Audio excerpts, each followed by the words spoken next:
ಕರ್ನಾಟಕ ಕಾರ್ಮಿಕ ಪತ್ರಕರ್ತರ ಸಂಘ ಬೆಂಗಳೂರಿನ ರಾಜ್ಯ ಉಪಾಧ್ಯಕ್ಷರು ಶ್ರೀ ಅಜ್ಜಮಾಡು ರಮೇಶ್ ಕಿತ್ತಪ್ಪ, ಅದೇ ರೀತಿಯಾಗಿ ಕರ್ನಾಟಕ ಕಾರ್ಮಿಕ ಪತ್ರಕರ್ತರ ಸಂಘ ಬೆಂಗಳೂರು ರಾಜ್ಯ ಉಪಾಧ್ಯಕ್ಷರಾಗಿದ್ದ ಶ್ರೀ ಭವಾನಿ ಸಿಂಗ್ ಠಾಕೂರ್ ಅವರು, ಕರ್ನಾಟಕ ಕಾರ್ಮಿಕ ಪತ್ರಕರ್ತರ ಸಂಘ ಬೆಂಗಳೂರಿನ ರಾಜ್ಯ ಕಾರ್ಯದರ್ಶಿಗಳಾಗಿರುವ ಶ್ರೀ ಮತ್ತಿಕೆರೆ ಜಯರಾಮ್ ಅವರು, ಅದೇ ರೀತಿಯಾಗಿ ಕರ್ನಾಟಕ ಕಾರ್ಮಿಕ ಪತ್ರಕರ್ತರ ಸಂಘ ಬೆಂಗಳೂರಿನ ರಾಜ್ಯ ಕಾರ್ಯದರ್ಶಿಗಳಾಗಿರುವ ಸೋಮಶೇಖರ್ ಕೆರಗೋಡ್ ಅವರು, ಕರ್ನಾಟಕ ಕಾರ್ಮಿಕ ಪತ್ರಕರ್ತರ ಸಂಘ ಬೆಂಗಳೂರಿನ ರಾಜ್ಯ ಕಾರ್ಯದರ್ಶಿಗಳಾಗಿರುವ ಶ್ರೀ ಲಿಂಗಪ್ಪ ಚಾವಡಿ ಅವರನ್ನು ವೇದಿಕೆಗೆ ಬರಮಾಡಿಕೊಳ್ಳುತ್ತಾ, ಅದೇ ರೀತಿಯಾಗಿ ಕರ್ನಾಟಕ ಕಾರ್ಮಿಕ ಪತ್ರಕರ್ತರ ಸಂಘ ರಾಜ್ಯ ಖಜಾಂಚಿಗಳು ಶ್ರೀ ವಾಸುದೇವ ಹೊಳ್ಳ ಇವರನ್ನು ಕೂಡ ವೇದಿಕೆಗೆ ಬರಮಾಡಿಕೊಳ್ತಾ ಇದ್ದೇನೆ. ಮುಖ್ಯಮಂತ್ರಿಗಳ ಮಾಧ್ಯಮ ಸಂಯೋಜಕರಾಗಿರುವ ಶ್ರೀ ಗಿರೀಶ್ ಕೋಟೆ ಅವರನ್ನು ಕೂಡ ವೇದಿಕೆಗೆ ಬರಮಾಡಿಕೊಳ್ಳುತ್ತಾ, ಬಾಲಭವ ನಿಗಮದ ಅಧ್ಯಕ್ಷರಾಗಿರುವ ಶ್ರೀ ಬಿ.ಆರ್. ನಾಯ್ಡು ಅವರನ್ನು ಕೂಡ ವೇದಿಕೆಗೆ ಬರಮಾಡಿಕೊಳ್ತಾ ಇದ್ದೀನಿ. ಅದೇ ರೀತಿಯಾಗಿ ಅಭಿವೃದ್ಧಿ ಮಂಡಳಿ ಅಧ್ಯಕ್ಷರಾಗಿರುವ ಶ್ರೀ ನಟರಾಜ್ ತೆಂಗಿನನವರು ಅವರನ್ನು, ನ್ಯೂಸ್ 18 ಕನ್ನಡದ ಪೊಲಿಟಿಕಲ್ ಹೆಡ್ ಆಗಿರುವಂತಹ ಚಿದಾನಂದ ಪಟೇಲ್ ಅವರನ್ನು ಕೂಡ ವೇದಿಕೆಗೆ ಬರಮಾಡಿಕೊಳ್ಳುತ್ತಾ, ಸಿಟಿ ಹೈಲೈಟ್ಸ್ ದಿನಪತ್ರಿಕೆ ಬೆಂಗಳೂರಿನ ಸಂಪಾದಕರಾಗಿರುವ ಶ್ರೀ ಸುನೀಲ್ ಕುಮಾರ್ ಅವರನ್ನು ಕೂಡ ವೇದಿಕೆಗೆ ಬರಮಾಡಿಕೊಳ್ತಾ ಇದ್ದೇವೆ. ಹಿಂದುಳಿದ ವರ್ಗಗಳ ಉಪಾಧ್ಯಕ್ಷರಾಗಿರುವಂತಹ ಶ್ರೀ ಸುರೇಶ್ ಕೆಪಿಎಸ್ಸಿ ಇವರನ್ನು ಕೂಡ ನಿಮ್ಮೆಲ್ಲರ ಜೋರಾದ ಚಪ್ಪಾಳೆಯೊಂದಿಗೆ ವೇದಿಕೆಗೆ ಬರಮಾಡಿಕೊಳ್ತಾ ಇದ್ದೇವೆ.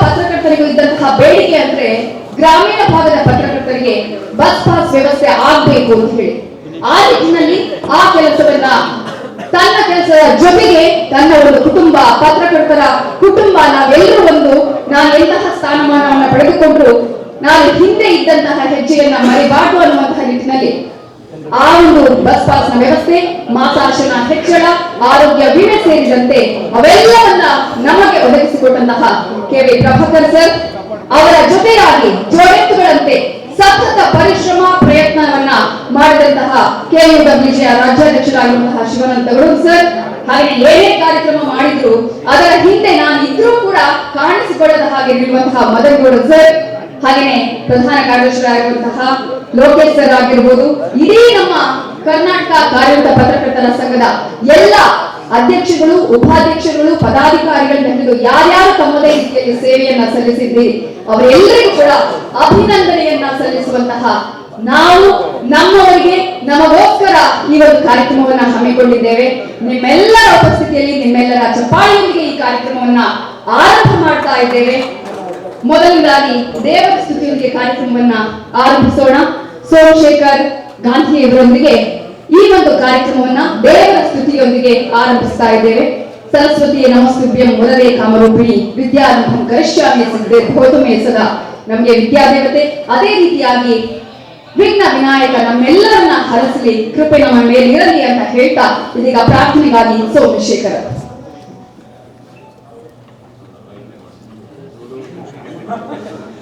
ಮಂತ್ರವೇದಿ ಹೇಳ್ತಿದೆ. ವಕ್ರತುಂಡ ಮಹಾಕಾಯ ಕೋಟಿ ಸರ್ವ ಪ್ರಭಾಂ ವಿಘ್ನಂ ಕುರ್ಮೆ ದೇವ ಸರ್ವ ಕಾರ್ಯೇಷು ಸರ್ವದಾ ಕವೀಂ ಕವಿನಾಂ ಜ್ಯೇಷ್ಠರಾಜಂ ಬ್ರಹ್ಮಣಸ್ಪತಿ ಮಹಾನ್.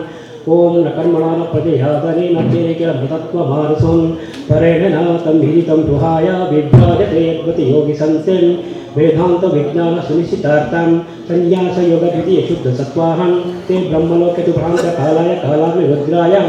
ಓಂ ಗಣೇಶಾಯ ನಮಃ. ಪ್ರಾರ್ಥನೆಯೊಂದಿಗೆ ಕಾರ್ಯಕ್ರಮವನ್ನು ಆರಂಭಿಸುತ್ತಾ ಇದೀಗ ನಮ್ಮ ಇವತ್ತಿನ ಅಭಿನಂದನಾ ಸಮಾರಂಭಕ್ಕೆ ನಮ್ಮನ್ನ ವೇದಿಕೆಯಲ್ಲಿರುವಂತಹ ಎಲ್ಲ ಗಣ್ಯಮಾನ್ಯರನ್ನ ಸ್ವಾಗತಿಸೋದಕ್ಕೆ ನಾನು ವೇದಿಕೆಗೆ ಬರಮಾಡಿಕೊಳ್ತಾ ಇದ್ದೇನೆ. ರಾಜ್ಯ ಕಾರ್ಯಕಾರಿಣಿ ಸಮಿತಿಯ ಸದಸ್ಯರು ಮಲ್ಲಿಕಾರ್ಜುನ ಗುಂಡಿ ಅವರನ್ನ. ಇಂದು ಕರ್ನಾಟಕ ಕಾರ್ಯನಿರತ ಪತ್ರಕರ್ತರ ಸಂಘ ಬೆಂಗಳೂರು, ಕರ್ನಾಟಕ ಕಾರ್ಯನಿರತ ಪತ್ರಕರ್ತರ ಸಂಘ ಜಿಲ್ಲಾ ಘಟಕದ ಸಹಯೋಗದಲ್ಲಿ ಇಂದು ರಾಜ್ಯ ಮಟ್ಟದ ಕಾರ್ಯಕಾರಿಣಿ ಸಭೆಯ ಜೊತೆಗೆ ವಿಶೇಷ ಅಭಿನಂದನಾ ಸಮಾರಂಭವನ್ನು ಇವತ್ತು ಹಮ್ಮಿಕೊಂಡಿದ್ದಾಗಿದೆ. ಈ ಒಂದು ಸಮಾರಂಭದ ಗಣ ಅಧ್ಯಕ್ಷತೆಯನ್ನು ವಹಿಸಿಕೊಂಡಿರ್ತಕ್ಕಂತಹ ನಮ್ಮ ಬೆಳಗಾವಿ ಜಿಲ್ಲಾ ಕಾರ್ಯನಿರತ ಪತ್ರಕರ್ತರ ಸಂಘದ ಅಧ್ಯಕ್ಷರಾಗಿರ್ತಕ್ಕಂಥ ದಿಲೀಪ್ ಕುರುಂದ್ವಾಡಿ ಅವರನ್ನು ಈ ಕಾರ್ಯಕ್ರಮದ ಪರವಾಗಿ ತಮ್ಮೆಲ್ಲರಿಗೂ ಅವರಿಗೆ ಸ್ವಾಗತವನ್ನು ಕೋರ್ತಾ ಇದ್ದೇನೆ. ಅವರಿಗೆ ಅರುಣ್ ಪಾಟೀಲ್ ಅವರು ಹೂಗುಚ್ಛವನ್ನು ನೀಡಲು ವಿನಂತಿಸಿಕೊಳ್ತಾ ಇದ್ದೇನೆ.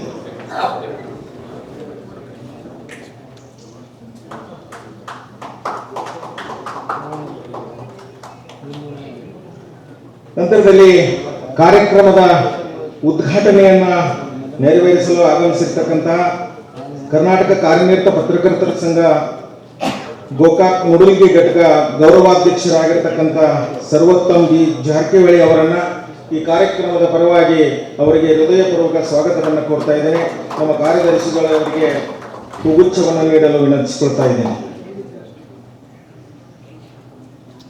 ಅದೇ ರೀತಿ ಈ ಕಾರ್ಯಕ್ರಮದ ಕೇಂದ್ರ ಬಿಂದುಗಳಾಗಿರ್ತಕ್ಕಂತಹ ಮತ್ತು ಮುಖ್ಯಮಂತ್ರಿಗಳ ಮಾಧ್ಯಮದ ಪ್ರತಿನಿಧಿಗಳಾಗಿರ್ತಕ್ಕಂತಹ ಸಲಹೆಗಾರರಾಗಿರ್ತಕ್ಕಂತಹ ಮಾಧ್ಯಮ ಸಲಹೆಗಾರರಾಗಿರ್ತಕ್ಕಂತಹ ಶ್ರೀ ಕೆ.ವಿ. ಪ್ರಭಾಕರ್ ಸರ್ ಅವರನ್ನ ಈ ಕಾರ್ಯಕ್ರಮದ ಪರವಾಗಿ ಹೃದಯಪೂರ್ವಕ ಸ್ವಾಗತವನ್ನ ಕೋರ್ತಾ ಅವರಿಗೆ ನಮ್ಮ ಕಾರ್ಯದರ್ಶಿಗಳು ಕೋರ್ತಾ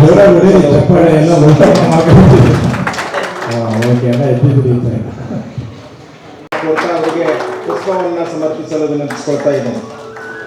ಹೃದಯಪೂರ್ವಕ ಸ್ವಾಗತವನ್ನು ಕೋರ್ತಾ ಅವರಿಗೆ ಪುಷ್ಪವನ್ನ ಸಮರ್ಪಿಸಲು ವಿನಂತಿಸಿಕೊಳ್ತಾ ಇದ್ದೇನೆ.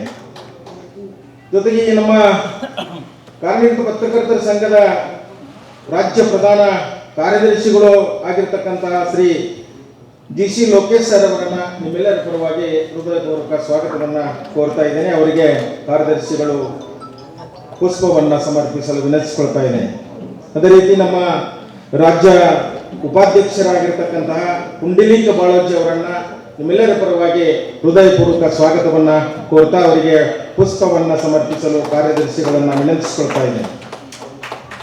ಅದೇ ರೀತಿ ಇನ್ನೋರ್ವ ಉಪಾಧ್ಯಕ್ಷರಾಗಿರ್ತಕ್ಕಂಥ ಅಜ್ಜಮಾಡು ರಮೇಶ್ ಕುಟ್ಟಪ್ಪರವರನ್ನ ಈ ಒಂದು ಕಾರ್ಯಕ್ರಮದ ಪರವಾಗಿ ಹೃದಯಪೂರ್ವಕ ಸ್ವಾಗತವನ್ನ ಕೋರ್ತಾ ಅವರಿಗೆ ಕಾರ್ಯದರ್ಶಿಗಳು ಹೂವನ್ನ ಸಮರ್ಪಿಸಲು ವಿನಂತಿಸಿಕೊಳ್ತಾ ಇದ್ದೇನೆ.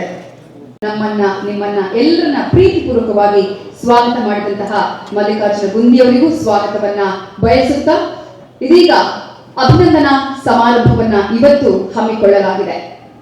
ಈಗಾಗಲೇ ಗೊತ್ತಿದೆ, ನಾವೆಲ್ಲ ಪತ್ರಕರ್ತರಿಗೆ ಏನೆಲ್ಲ ಸಮಸ್ಯೆಗಳಿದ್ದಂತಹ ಸಂದರ್ಭದಲ್ಲಿ ಸಮಸ್ಯೆಗಳನ್ನ ಹೇಳಿದ ನಂತರ ಅವರಿಗೆ ಪರಿಹಾರವನ್ನ ಕಂಡುಕೊಳ್ಳೋದು ಹೇಗೆ, ಪರಿಹಾರ ಕಂಡುಕೊಳ್ಬೇಕಾದ್ರೆ ಯಾರ ಮುಖೇನ ಆಗಬೇಕು, ಇಚ್ಛಾಶಕ್ತಿ ಅವರಿಗೆ ಇದೆಯಾ ಇಲ್ವಾ, ಅದಕ್ಕೆ ಯಾವ ರೀತಿಯ ಪರಿಶ್ರಮ ಬೇಕು, ಸತತ ಪ್ರಯತ್ನ ಬೇಕು, ಆ ಮೂಲಕ ನಮ್ಮ ಸಮಸ್ಯೆಗಳನ್ನ ಪರಿಹಾರ ಮಾಡಿಕೊಳ್ಳೋದು ಹೇಗೆ ಅನ್ನೋದರ ನಿಟ್ಟಿನಲ್ಲಿ ಪತ್ರಕರ್ತರ ಎಲ್ಲಾ ಸಮಸ್ಯೆಗಳಿಗೆ ಪರಿಹಾರವನ್ನ ಕಂಡುಕೊಳ್ಳುವಂತಹ ಪ್ರಯತ್ನಗಳನ್ನ ನಿರಂತರವಾಗಿ ಮಾಡಿಕೊಳ್ಳಲಾಗ್ತಾ ಇದೆ.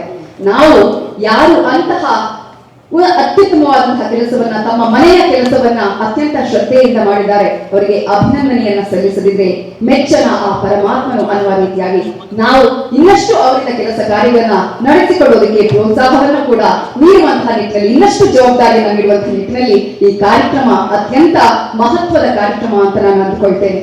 ಇವತ್ತಿನ ಈ ಕಾರ್ಯಕ್ರಮದಲ್ಲಿ ಆಶಯ ನುಡಿಗಳನ್ನ ಆಡೋದಕ್ಕೆ ಇವತ್ತಿನ ಈ ಕಾರ್ಯಕ್ರಮದ ಅಧ್ಯಕ್ಷತೆಯನ್ನು ವಹಿಸಿರುವಂತಹ ಕರ್ನಾಟಕ ಕಾರ್ಯನಿರತ ಪತ್ರಕರ್ತರ ಸಂಘ ಬೆಳಗಾವಿಯ ಜಿಲ್ಲಾಧ್ಯಕ್ಷರಾಗಿರುವಂತಹ ಶ್ರೀ ದಿಲೀಪ್ ಕುಮಾರ್ ಕುರುಂದವಾಡಿ ಅವರನ್ನ ವೇದಿಕೆಗೆ ಆಹ್ವಾನಿಸ್ತಾ ಇದ್ದೇನೆ.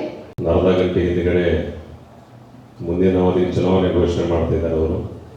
ಅದಕ್ಕೆ ಈಗ ನಿರ್ಣಯ ಅವರಿಗೆ ಗುರುವಿಗೆ ವಂದನೆ ಮೊದಲು ನಂತರ ಗಣಪತಿಗೆ, ಗುರುವಿಗೆ ವಂದನೆ ಮೊದಲು ನಂತರ ಗಣಪತಿಗೆ, ಬಳಿಕ ದೇವಿಸಿ ಶಾರದಿಗೆ ಇವರ ಕೃಪೆ ಇರಲಿ, ನಮಗೆ ಕಬೀರ್ ಅವರ ಕೃಪೆ ಇರಲಿ. ವಿಶೇಷವಾದಂಥ ಈ ಕಾರ್ಯಕ್ರಮಕ್ಕೆ ತಮ್ಮೆಲ್ಲರನ್ನು ಗುಮ್ಮಟ ಕಾರಂಜಿಗಳ ಕೋಟೆ ಕೊತ್ತಲೆಗಳ ನಾಡು, ಸಪ್ತ ನದಿಗಳ ಬೀಡು ಕುಂದಾನಗಿರಿ ಬೆಳಗಾವಿಯವರನ್ನು ಕೂಡ ಸ್ವಾಗತ ಬಯಸ್ತಾ ಇದ್ದೇನೆ. ಇಲ್ಲಿ ಆಶಯ ನುಡಿಗಳನ್ನ ಆಡಬೇಕು ಅಂತ ಹೇಳಿ ವಿಚಾರ ಬಂದಾಗ ಬಹಳಷ್ಟು ಶಾರ್ಟ್ ಟೈಮಲ್ಲಿ ನಮ್ಮನ್ನು 3 ಬಾರಿ ಸತ್ವ ಪರೀಕ್ಷೆಯನ್ನು ಮಾಡಿದ್ದಾರೆ ರಾಜ್ಯ ಸಂಘದವರು. ಮೊದಲೇನಂತಂದರೆ ಅನ್ನವರ ಆಶಯದಂತೆ ಈ ಒಂದು ಕಾರ್ಯಕ್ರಮ ಹೂನೂರಾಗಿ ಹಿಡಿಕಲ್ ಡ್ಯಾಮ್ ಪಕ್ಕದಲ್ಲಿ ಹೂನೂರಲ್ಲಿ ಇರಬೇಕಾಗಿತ್ತು. ಎಲ್ಲವನ್ನು ಕೂಡ ಅಲ್ಲಿ ತಯಾರಿ ಮಾಡ್ಕೊಂಡಿದ್ವಿ, ಪೆಂಡಾಲ್ ಹಾಕ್ಸಿದ್ವಿ. ಅನಿವಾರ್ಯ ಕಾರಣಗಳಿಂದ ಅಲ್ಲಿ ವಿಶೇಷ ಬೇರೆ ಅತಿಥಿಗಳು ಬರೋದ್ರಿಂದ ಕಾರ್ಯಕ್ರಮ ಏನೋ ಮಾಡೋಕ್ಕಾಗೋದಿಲ್ಲ ಹಾಗೆ ಅಂಥೇಳಿ ಕ್ಯಾನ್ಸಲ್ ಆಯಿತು. ಅದಾದ ನಂತರ ಅಧ್ಯಕ್ಷರು ವಿದೇಶ ಪ್ರವಾಸದಲ್ಲಿದ್ದರು, ಕಮ್ಯುನಿಕೇಷನ್ ಗ್ಯಾಪ್ ಆಗ್ತಾ ಇತ್ತು. ಅದು ಕೂಡ ಸಂಪರ್ಕ ಸಾಧಿಸಿ ಇಲ್ಲ ಮಾಡಬೇಕು ಅನ್ನೋಷ್ಟರಲ್ಲಿ ಪುಂಡ್ಲಿಕ್ ಬಾಳೋಜವರೆಲ್ಲ ಬಹುಶಃ ಈ ಕಾರ್ಯಕ್ರಮ ಬೆಂಗಳೂರಲ್ಲೇ ಮಾಡ್ತಾರೆ ಬಿಡಿ ಸರ್ ಅಂತ.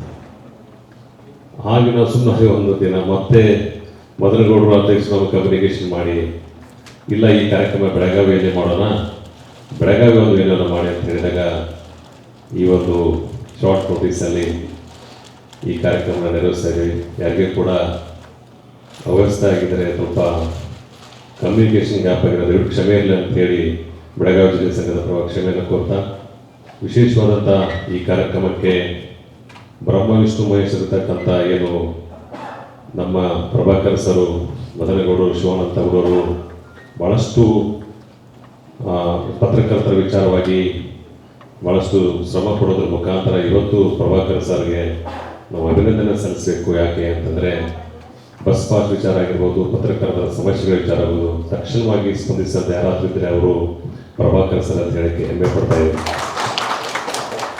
ಇಂಥ ಒಂದು ಕಾರ್ಯಕ್ರಮವನ್ನು ನಾವು ಬೆಳಗಾವಿಯಲ್ಲಿ ಅಭಿನಂದನೆ ಸಮಾರಂಭ ಮಾಡಬೇಕು ಅಂತ ಹೇಳಿದಾಗ ಅದರ ಜೊತೆಗೆ ಏನಂದರೆ ಕಾರ್ಯಕಾರಿಣಿ ಸಭೆಯನ್ನು ಕೂಡ ಮಾಡೋಣ ಅಂಥೇಳಿ ಸಹೋದರರು ಮಾರ್ಗದರ್ಶಕರಾದಂಥ ಶಿವಾನಂದ ತಗಡೂರು ಸರ್ ಹೇಳಿದರು. ಜೊತೆಗೆ ಮದನಗೌಡ ಸರ್ ಕೂಡ ಎಲ್ಲ ಒಂದೇ ಸರಾಗಿದ್ದು ಒಂದು ಕಡೆ ಮಾಡಿಕೊಂಡು ಬಿಡೋಣ ಅಂತ ಹೇಳಿದಾಗ ರಾಜ್ಯದ ಮೂಲೆ ಮೂಲೆಗಳಿಂದ ತಮ್ಮ ಕಡಿಮೆ ಅವಧಿಯಲ್ಲಿ ತಮಗೆ ಒಂದು ಸೂಚನೆಯನ್ನು ಕೊಡೋದ್ರ ಮುಖಾಂತರ ತಾವೆಲ್ಲರೂ ಕೂಡ ಬರುವ ಹಾಗೆ ಮಾಡಿದಂಥ ತಮಗೆ ರಾಜ್ಯ ಸಂಘಕ್ಕೆ ಹಾಗೂ ವಿಶೇಷವಾಗಿ ಸಹೋದರಂಥ ಪುಂಡ್ಲಿಕ್ ಬಾಳಾಜಿ ಅವರು ಭಾಳಷ್ಟು ಶ್ರಮಪಟ್ಟರು. ಅವ್ರು ಬರ್ತಾ ಇದ್ದಾರೆ, ಇವ್ರು ಬರ್ತಾ ಇದ್ದಾರೆ, ಇಲ್ಲಿ ಬರಬೇಕು ಅಲ್ಲಿ ಅಂತೇಳಿ ಅದರಲ್ಲಿ ಸತ್ವ ಪರೀಕ್ಷೆ ಏನಂತಾರೆ ಮತ್ತೆ ಇಲ್ಲಿ ಕೂಡ ಭಾಳಷ್ಟು ಪ್ರಾಬ್ಲಮ್ಗಳಾಗಿತ್ತು. ಎಲ್ಲವನ್ನು ಪ್ರಾಬ್ಲಮ್ ನಡೆಯುತ್ತೆ. ಇವತ್ತು ಈ ಅಭಿನಂದನಾ ಸಮಾರಂಭಕ್ಕೆ ತಾವೆಲ್ಲ ಸಾಕ್ಷಿ ಆಗ್ತಾ ಇದ್ದಾರೆ. ಅದಕ್ಕೆ ಮತ್ತೊಮ್ಮೆ ತಮಗೆ ಸ್ವಾಗತವನ್ನು ಬಯಸ್ತಾ, ಒಂದು ವಿಚಾರ ತಮ್ಮಲ್ಲಿ ಬೆಳಗಾವಿ ಜಿಲ್ಲೆಯ ಪರವಾಗಿ ಹೇಳ್ಕೋಬೇಕೇನಂದರೆ, ಮಾರ್ಗದರ್ಶಕರು ಹಾಗೂ ನಮ್ಮ ಗೌರವ ಅಧ್ಯಕ್ಷರಾದಂಥ ಡಾಕ್ಟರ್ BMC ಜಾರಕಿಹೊಳಿ ಹೇಳ್ತಾರೆ ಏನಂತಂದರೆ, ಕಂಟಿನ್ಯೂಯಸ್ ಆಗಿ ನಾವು ಸಂಪರ್ಕದಲ್ಲಿರಬೇಕು, ಸಮಸ್ಯೆಗಳನ್ನು ಕೇಳಿಸಬೇಕು, ಆಲಿಸಬೇಕು ಹಾಗೆ ಅಂತೇಳಿ ಒಂದು ಜವಾಬ್ದಾರಿಯನ್ನು 3 ವರ್ಷಗಳ ಹಿಂದೆಗಡೆ ನಮಗೇನು ಅವಿರೋಧವಾಗಿ ಆಯ್ಕೆ ಮಾಡೋದ್ರ ಮುಖಾಂತರ ನನ್ನನ್ನಾಗಲಿ ಅರುಣ್ ಪಟ್ಲಾಗಲಿ ಎಲ್ಲರೂ ಕೂಡ ಈ ಒಂದು ಸಂಘಕ್ಕೆ ಜವಾಬ್ದಾರಿಯನ್ನು ಒಪ್ಪಿಸಿದ್ರು. ಅಲ್ಲಿಂದ ಕೂಡ ಭಾಳಷ್ಟು ಕಾರ್ಯಕ್ರಮ ಮಾಡ್ಕೊಂಡಿದ್ವಿ. ಅನಿವಾರ್ಯ ಕಾರ್ಯಗಳಿಂದ ಬರೋಕ್ಕಾಗಿಲ್ಲ. ಅವರ ಚಿರಂಜೀವಿಯಾದಂಥ ಸರ್ವೋತ್ತಮ ಜಾರಕಿಹೊಳಿ ಅವರ ಜೊತೆ ಜೋರಾದ ಚಪ್ಪಾಳೊಂದಿಗೆ ಅವರನ್ನು ಸ್ವಾಗತ ಮಾಡಿಸೋಣ. ಏನೇ ಕಾರ್ಯಕ್ರಮಗಳನ್ನು ಮಾಡಿದರೂ ಕೂಡ ಅಚ್ಚುಕಟ್ಟಾಗಿ ಮಾಡಬೇಕು, ವ್ಯವಸ್ಥಿತವಾಗಿ ಮಾಡಬೇಕು ಅಂಥೇಳಿ ಒಂದು ಮಾರ್ಗದರ್ಶನ ಹಾಕಿಕೊಟ್ಟವರು ಡಾಕ್ಟರ್ BMC ಜಾರಕಿಹೊಳಿ ಅವರು. ಹೀಗಾಗಿ ಈ ಒಂದು ಕಾರ್ಯಕ್ರಮಕ್ಕೆ ತಮಗೆ ಮತ್ತೊಮ್ಮೆ ಸ್ವಾಗತ ಬಯಸ್ತಾ, ಇಲ್ಲಿ ಒಂದು ಬಸ್ ಪಾಸ್ ವಿಚಾರವಾಗಿ ಭಾಳಷ್ಟು ಒಂದಿಷ್ಟು ಅಡೆತಡೆಗಳಿರ್ಬೋದು, ನಾರ್ಮ್ಸ್ಗಳಿರ್ಬೋದು, ಹಿಂದೆ ಬೆಂಗಳೂರಲ್ಲಿ ಕೂಡ ಚರ್ಚೆ ಆಗಿತ್ತು, ಅದೆಲ್ಲರೂ ಕೂಡ ಆದಿದೆ. ಆದರೆ ಮುಂದಿನ ದಿನಗಳಲ್ಲಿ ಆದಷ್ಟು ಸಡ್ಲಿ ಮಾಡ್ತೀವಿ, ಸಡ್ಲಿ ಮಾಡೋ ವಿಚಾರ ನಮ್ಮ ಮುಂದೆ ಇದೆ ಅಂತೇಳಿ ಸಹೋದರರು ಮಾರ್ಗದರ್ಶಕರಂತ ಪ್ರಭಾಕರನ್ನ ಈಗಾಗಲೇ ಹೇಳಿದ್ದಾರೆ. ಇನ್ನು ನಾವು ಈ ಎಲ್ಲರನ್ನೂ ಕೂಡ ಸತ್ಕರಿಸುವ ಭಾಗ್ಯ ನಮ್ಮದು ಕುಂದಾನಗರಿ ಬೆಳಗಾವಿಗೆ ಸಿಕ್ಕಿದೆ. ಅಂಥದ್ದು ಒಂದು ಕೂಡ ನಮ್ಮ ಭಾಗ್ಯ ಅಂತಲೇ ಹೇಳ್ಬೋದು. ಗೊತ್ತಿರಬೇಕು ಹಾಗೆ ಅಂತೇಳಿ ಮತ್ತೊಮ್ಮೆ ಈ ಒಂದು ಅವಧಿಗೆ ಮತ್ತೆ ಚುನಾವಣೆ ಆಗಬೇಕಾಗಿರುವಂಥದ್ದು. ಇನ್ನು ಏನು ಶಿವಾನಂದ ತಗಡೂರು ಸರ್ ಈ ಸಂಘಕ್ಕೆ ಅಧ್ಯಕ್ಷರಾಗಿ ಬಂದರೆ ಭಾಳಷ್ಟು ವಿಚಾರಗಳನ್ನು ಕೂಡ ತಮಗೆಲ್ಲ ಗೊತ್ತಿದ್ದೇ ಇದೆ. ಏನಂತಂದರೆ ಎಲ್ಲ ಸಮಸ್ಯೆಗಳು ಯಾರೇ 2014 ಅವಾಗ ಕೂಡ ಪ್ರಭಾಕರ್ ಸರ್ನ ಅತ್ಯಂತ ಅವಸರವಾಗಿ ನಾವು ಬೆಳಗಾವಿಗೆ ಕರೆಸಿದ್ವಿ. ಇದೇ ಒಂದು ವೇದಿಕೆ ಮೇಲೆ ಏನಂದರೆ 1 ಕೋಟಿ ರೂಪಾಯಿ ಕ್ಷಮಾ ಪ್ರತಿನಿಧಿಯನ್ನ ಮಾಡಬೇಕು ಅಂತ ಹೇಳಿ ಘೋಷಣೆ ಮಾಡಿದ್ದು ಇದೇ. ಮದನಗೌಡರು ಏನಂತಂದ್ರೆ ಒಂಥರ ಇವರು ನಮಗೇನಂತಾರೆ ಕಿಲಿಕೆ ಕೊಟ್ಟಂಗ್ರಿ, ಹೆಂಗಂದ್ರೆ ಹಂಗಲ್ಲ ಹಂಗಾಗತ್ತೆ, ಹಿಂಗೆ ಮಾಡ್ರಿ ಅಂತ ಹೇಳಿ ಅಧ್ಯಕ್ಷರಲ್ಲ ಅಂತಂದ್ರೆ ನೀನೇ ಮಾಡ್ಬೇಕಲ್ಲ ಅಂತ ಹೇಳಿ ವಿಶೇಷವಾಗಿ ಮೋಟಿವೇಶನ್ ಮಾಡೋದ್ರ ಮುಖಾಂತರ ಇವತ್ತು ಎಲ್ಲರೂ ಕೂಡ ಒಟ್ಟಿಗೆ ಕರ್ಕೊಂಡು ಹೋಗುವ ವಿಚಾರವನ್ನು ಕೂಡ ಇವತ್ತು ಹೇಳಿದ್ದಾರೆ. ಅವರಿಗೆ ಅಭಿನಂದನೆ ಸಲ್ಲಿಸ್ತಾ ಇದ್ದಾರೆ. ಯಾಕೆ ಅಂತಾರೆ, ಮತ್ತೆ 2ನೇ ಬಾರಿಗೆ ಅವರು ಈ ಒಂದು ಚುನಾವಣೆಯನ್ನು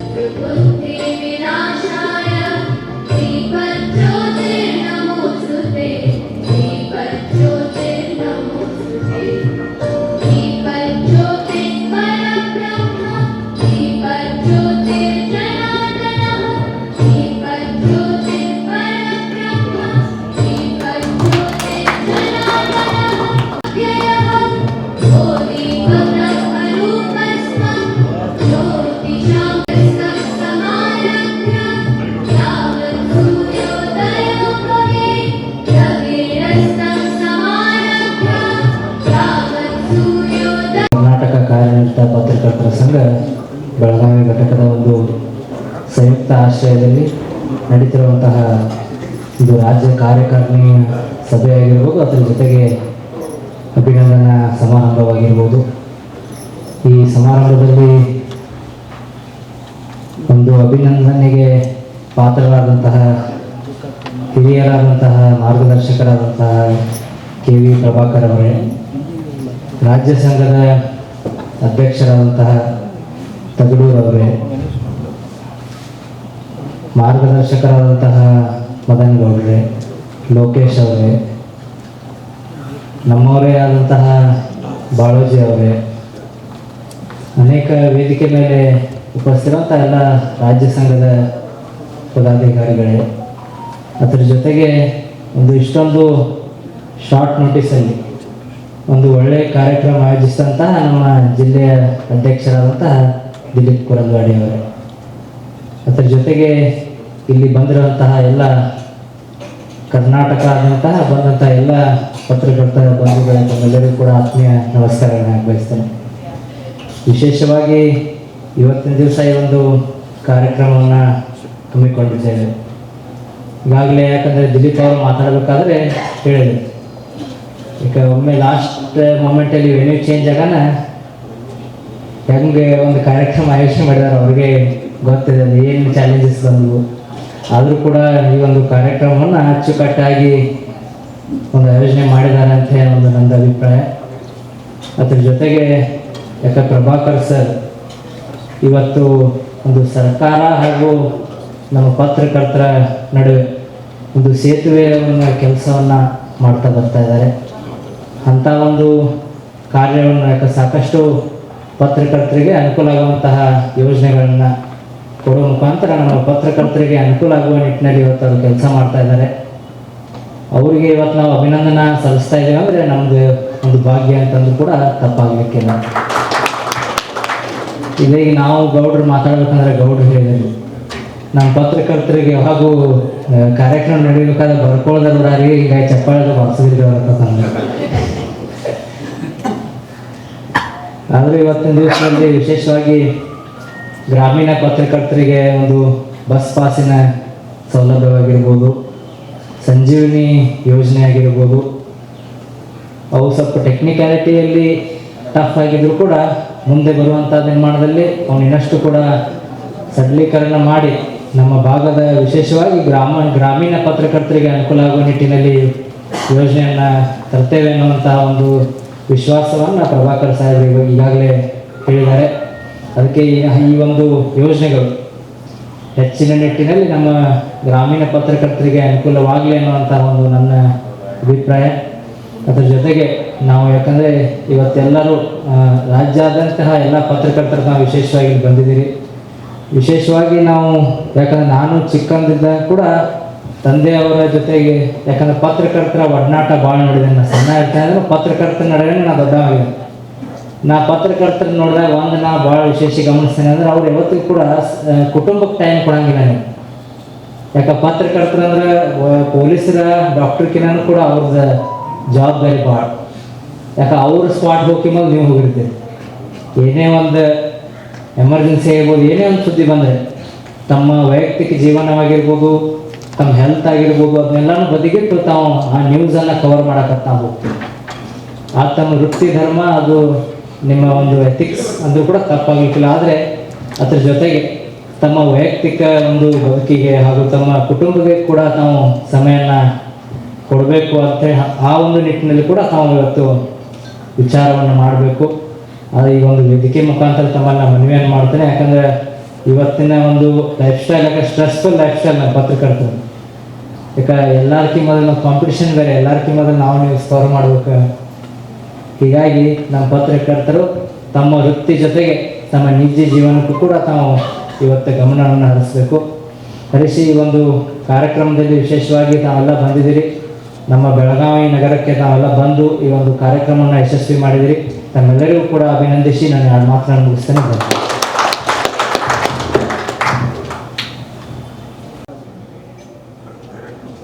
ಕಾರ್ಯಕ್ರಮದ ನಂತರ ಊಟ ಅಂತ ಹೇಳಿದ್ರು ದಿಲೀಪ್ ಅವರಿಗೆ. ಊಟದ ನಂತರ ಕಾರ್ಯಕ್ರಮ ಇರೋದರಿಂದ ಎಲ್ಲರೂ ಸಂತೃಪ್ತವಾಗಿ ಸಂತೋಷವಾಗಿದ್ದೀರಿ ಅಂತ ಅನಿಸ್ತಾ ಇದೆ. ಸೊ ಎಲ್ಲರಿಗೂ ನಮಸ್ಕಾರ. 2-3 ವಿಷಯಗಳನ್ನು, ಯಾಕಂದರೆ ಈಗಾಗಲೇ ಭಾಳ ತಡ ಆಗಿರೋದ್ರಿಂದ ಮತ್ತು ವೇದಿಕೆಯಲ್ಲಿ ಎಲ್ಲ ಹಿರಿಯರು ಈ ಕ್ಷೇತ್ರದ ಸಮಸ್ಯೆಗಳು ಮತ್ತು ಆ ಸಮಸ್ಯೆ ನಿವಾರಣೆಗೆ ಕ್ರಮ ಕೈಗೊಳ್ಳಲು ಇಬ್ಬರು ಇರೋದರಿಂದ ನಾನು ಹೆಚ್ಚು ಮಾತಾಡೋದಿಲ್ಲ. ಸರ್, ನಾನು ತಗಡೂರು ಸರ್, ನಾನು 10 ವರ್ಷದಿಂದ ಇಲ್ಲಿ ಉಪನಿರ್ದೇಶಕನ ಕೆಲಸ ಮಾಡ್ತಿದ್ದೇನೆ ಬೆಳಗಾವಿಯಲ್ಲಿ. ಈಗ ಬೆಂಗಳೂರಿಗೆ ವರ್ಗಾವಣೆ ಆಗಿದೆ. ತಾವೇನು ಪ್ರಸ್ತಾಪ ಮಾಡ್ತಾ ಇದ್ದೀರಲ್ಲ, ಗ್ರಾಮೀಣ ಬಸ್ ಪಾಸ್, ಪೆನ್ಷನ್ ಮತ್ತು ಮುಖ್ಯಮಂತ್ರಿಗಳ ಆರೋಗ್ಯ ಸಂಜೀವಿನಿ, ಈ ಎಲ್ಲ ವಿಷಯಗಳನ್ನು ಸುದ್ದಿ ಮತ್ತು ಪತ್ರಿಕಾ ಶಾಖೆ ಅಂತ ಒಂದು ಶಾಖೆ ಇದೆ, ಆ ಶಾಖೆ ನೋಡಿಕೊಳ್ಳುತ್ತಾ ಆ ಶಾಖೆ ಉಪನಿರ್ದೇಶನ ನಾನು ಕೆಲಸ ಮಾಡ್ತಾ ಇದ್ದೀನಿ. ಸೊ ಗೊತ್ತಿದೆ ಸಮಸ್ಯೆಗಳ ಬಗ್ಗೆ. ಗ್ರಾಮೀಣ ಪತ್ರಕರ್ತರದು ಬಸ್ ಪಾಸ್ ಅಲ್ಲಿ ಪ್ರಭಾಕರ್ ಸರ್ ಮತ್ತು ತಗಡೂರು ಸರ್ ಒಂದು ಜೋಡೆತ್ತಿದ್ದಂಗೆ, ಸಂಘದ ಪರವಾಗಿ ತಗಡೂರು ಸರ್ ಮತ್ತು ಸರ್ಕಾರದ ಪರವಾಗಿ ಪ್ರಭಾಕರ್ ಸರ್ ಜೋಡೆತ್ತಾಗಿ ಕೆಲಸ ಮಾಡ್ತಿದ್ದಾರೆ. ಬಹಳಷ್ಟು ಯೋಜನೆಗಳನ್ನು, ವಿಶೇಷವಾಗಿ ಮುಖ್ಯಮಂತ್ರಿ ಮಾಧ್ಯಮ ಸಂಜೀವಿನಿ ಒಂದು 5 ಲಕ್ಷ ರೂಪಾಯಿವರೆಗೆ ಏನೊಂದು ಆರೋಗ್ಯ ವಿಮೆ ಇದೆ ಪತ್ರಕರ್ತರ ಕುಟುಂಬಕ್ಕೆ. ಯಾಕಂದ್ರೆ ಭಾಳ ಸಮಸ್ಯೆ ಬರ್ತಾ ಇರೋದೇ ಆರೋಗ್ಯ ಸಮಸ್ಯೆ. ಕುಟುಂಬದಲ್ಲಿ ತಂದೆ ತಾಯಿ ಆಗಿರ್ಬೋದು, ಹೆಂಡತಿ ಮಕ್ಕಳು ಇರ್ಬೋದು. ಯಾಕಂದರೆ ಪತ್ರಕರ್ತರಿಗೆ ವೇತನಗಳಲ್ಲಿ ಕೆಲವೊಂದು ಕಡೆ ವ್ಯತ್ಯಾಸ ಇದೆ, ಬೇರೆ ಬೇರೆ ಗ್ರಾಮೀಣದಲ್ಲಿ ಆಯಿತು, ಜಿಲ್ಲಾ ಕೇಂದ್ರ ಆಯಿತು, ಬೆಂಗಳೂರು ಮಟ್ಟದಲ್ಲಿ. ಸೊ ಪ್ರಮುಖ ಸಮಸ್ಯೆ ಇರೋದೇ ಆರೋಗ್ಯ. ಪತ್ರಕರ್ತರು ಮಾತ್ರ ಅಲ್ಲ, ಅವ್ರ ಕುಟುಂಬ ಮತ್ತು ಅವರ ಅವಲಂಬಿತರು. ಸೊ ಅಂಥ ಒಂದು ಮಹತ್ವದ ಯೋಜನೆಗಳನ್ನು ಮಾನ್ಯ ಮುಖ್ಯಮಂತ್ರಿ ಘೋಷಣೆ ಮಾಡಿದ್ದಾರೆ. ಈಗ ಆ ಯೋಜನೆ ಜಾರಿ ಪ್ರಕ್ರಿಯೆಯಲ್ಲಿದೆ. ಸರ್ ಒಂದು ಕ್ರೈಸಿಂದ ಒಂದು ಇದನ್ನು ಮಾಡ್ತಾ ಇದ್ದಾರೆ, ಡೆವಲಪ್ ಮಾಡ್ತಾ ಇದ್ದಾರೆ ಮಾಡ್ಯೂಲು. ಈಗ ಆಲ್ರೆಡಿ ಫೈನಲ್ ಆಗಿದೆ. ಆಧಾರ್ ಕ್ಯಾಪ್ಚರ್ ಮಾಡೋದಕ್ಕೆ ಮಾನ್ಯ ಒಂದು CEG ಒಂದು ಮೀಟಿಂಗ್ ಆಗಿದೆ. ಮಾನ್ಯ ಪಂಕಜ್ ಕುಮಾರ್ ಪಾಂಡೆ ಸರ್ ಅವ್ರು ಮೀಟಿಂಗ್ ಮಾಡಿ ಅದಕ್ಕೊಂದು ಅನುಮತಿ ಕೊಟ್ಟ ನಂತರ ಆ ಪ್ರಕ್ರಿಯೆ ಶುರು ಮಾಡ್ತೀವಿ. ಈಗ ಅದು ಇನ್ನೊಂದು 15 ದಿನ ಆಗ್ಬೋದು. ಮಾನ್ಯ ಕಾರ್ಯದರ್ಶಿಯರು ಕೂಡ ಆ ಬಗ್ಗೆ ಒಂದು ಸತತವಾಗಿ ನಮಗೆ ಸೂಚನೆಗಳನ್ನು ಕೊಡ್ತಾ ಇದ್ದಾರೆ, ನಿರ್ದೇಶನ ಕೊಡ್ತಾ ಇದ್ದಾರೆ.